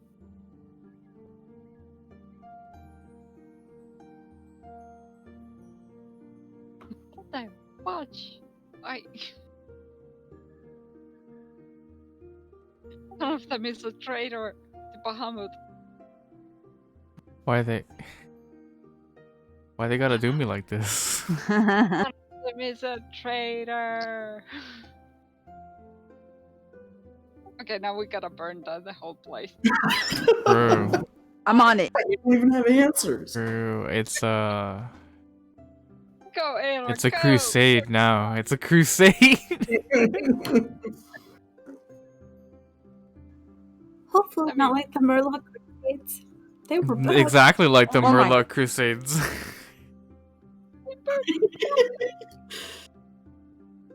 These were there for Ron like is hours. terrible company. I'm terrible company. Elevor, next time force me to go with you, please. What? The problem is Knock not me there. out of it. How am I We're all terrible terrible company? I'm the best company. You didn't do anything. Exactly. Sometimes less is more, you know? Well, he could have stopped me. That's all I'm saying. It's mean, Ron's yeah. fault that I flew above them. That's like me saying he could have stopped me from turning into a bear and trying to. Never mind. Well, I can't stop you from turning into a bear, but he could have like slammed me, threw me, like held me down or something. I wasn't thinking straight. I was so bored. Yes. Of It's your course. fault, Ron. I mean, being alone with Durand, unless you're Elavon, yeah, that kind of gets boring. Why? Why am I See? being personally attacked? Yeah, so like immediately just turn around, go back, burn down the monastery, like be scorned and hated by every member of Ember and probably the Empire. Oh, you guys are the church burners, aren't you? That's your name. Yeah. That is not what I want to be known for. Actually, I can't take it. Era, you do have fireball. So like, oh, of course it would be the tiefling. Take that.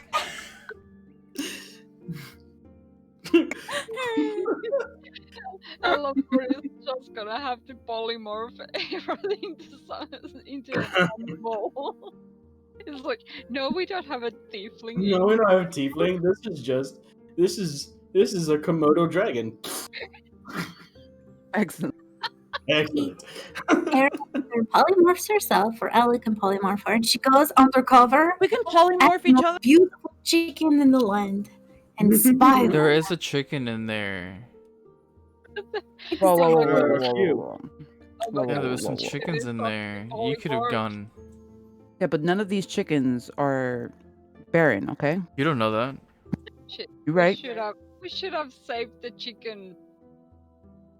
Safe? We What do you mean should safe? have kidnapped the chicken. I wanted to talk to them, but I was trying to maintain our cover as just travelers. Thanks, Karan. Harmless passerbys here. Hey Yeah, guys, I guess want to Elavon see has me warp reality? Yeah, sorry about that, guy. Elavon just has to sneak in as another animal, as a squirrel, and then go talk to the chicken. Okay, if we come back, just say you ditched me. That was scary. I don't know. Say, we have seen the light. We gave up the wizard. That's gonna make them trust us. You're like, you can burn her at the stake even, and just like at the last moment, polymorph her into a bird or something, a bug, so she can fly away. Yeah, and then just throw her and like, haha, the tiefling's back. Give more. You guys. Polymorph into a buck. So you guys could do that. You guys do have access to like 3 polymorphs. Elahorns, Eras, and then 1 in the ring. So you could have somebody, smuggle the other 3 in a small jar with holes punched in the top as bugs or something. Well, we could all just go. I can wild shape, but they can be polymorphed, and then it's like the bug squad. The Go! bug squad. That's a cat.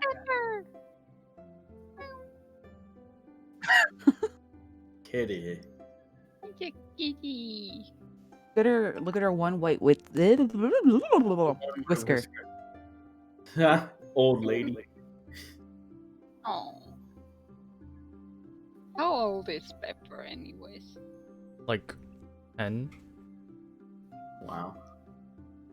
So, 1 year younger Small than baby. my cats.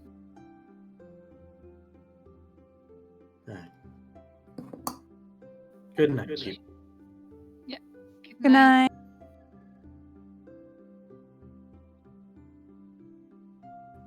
Night.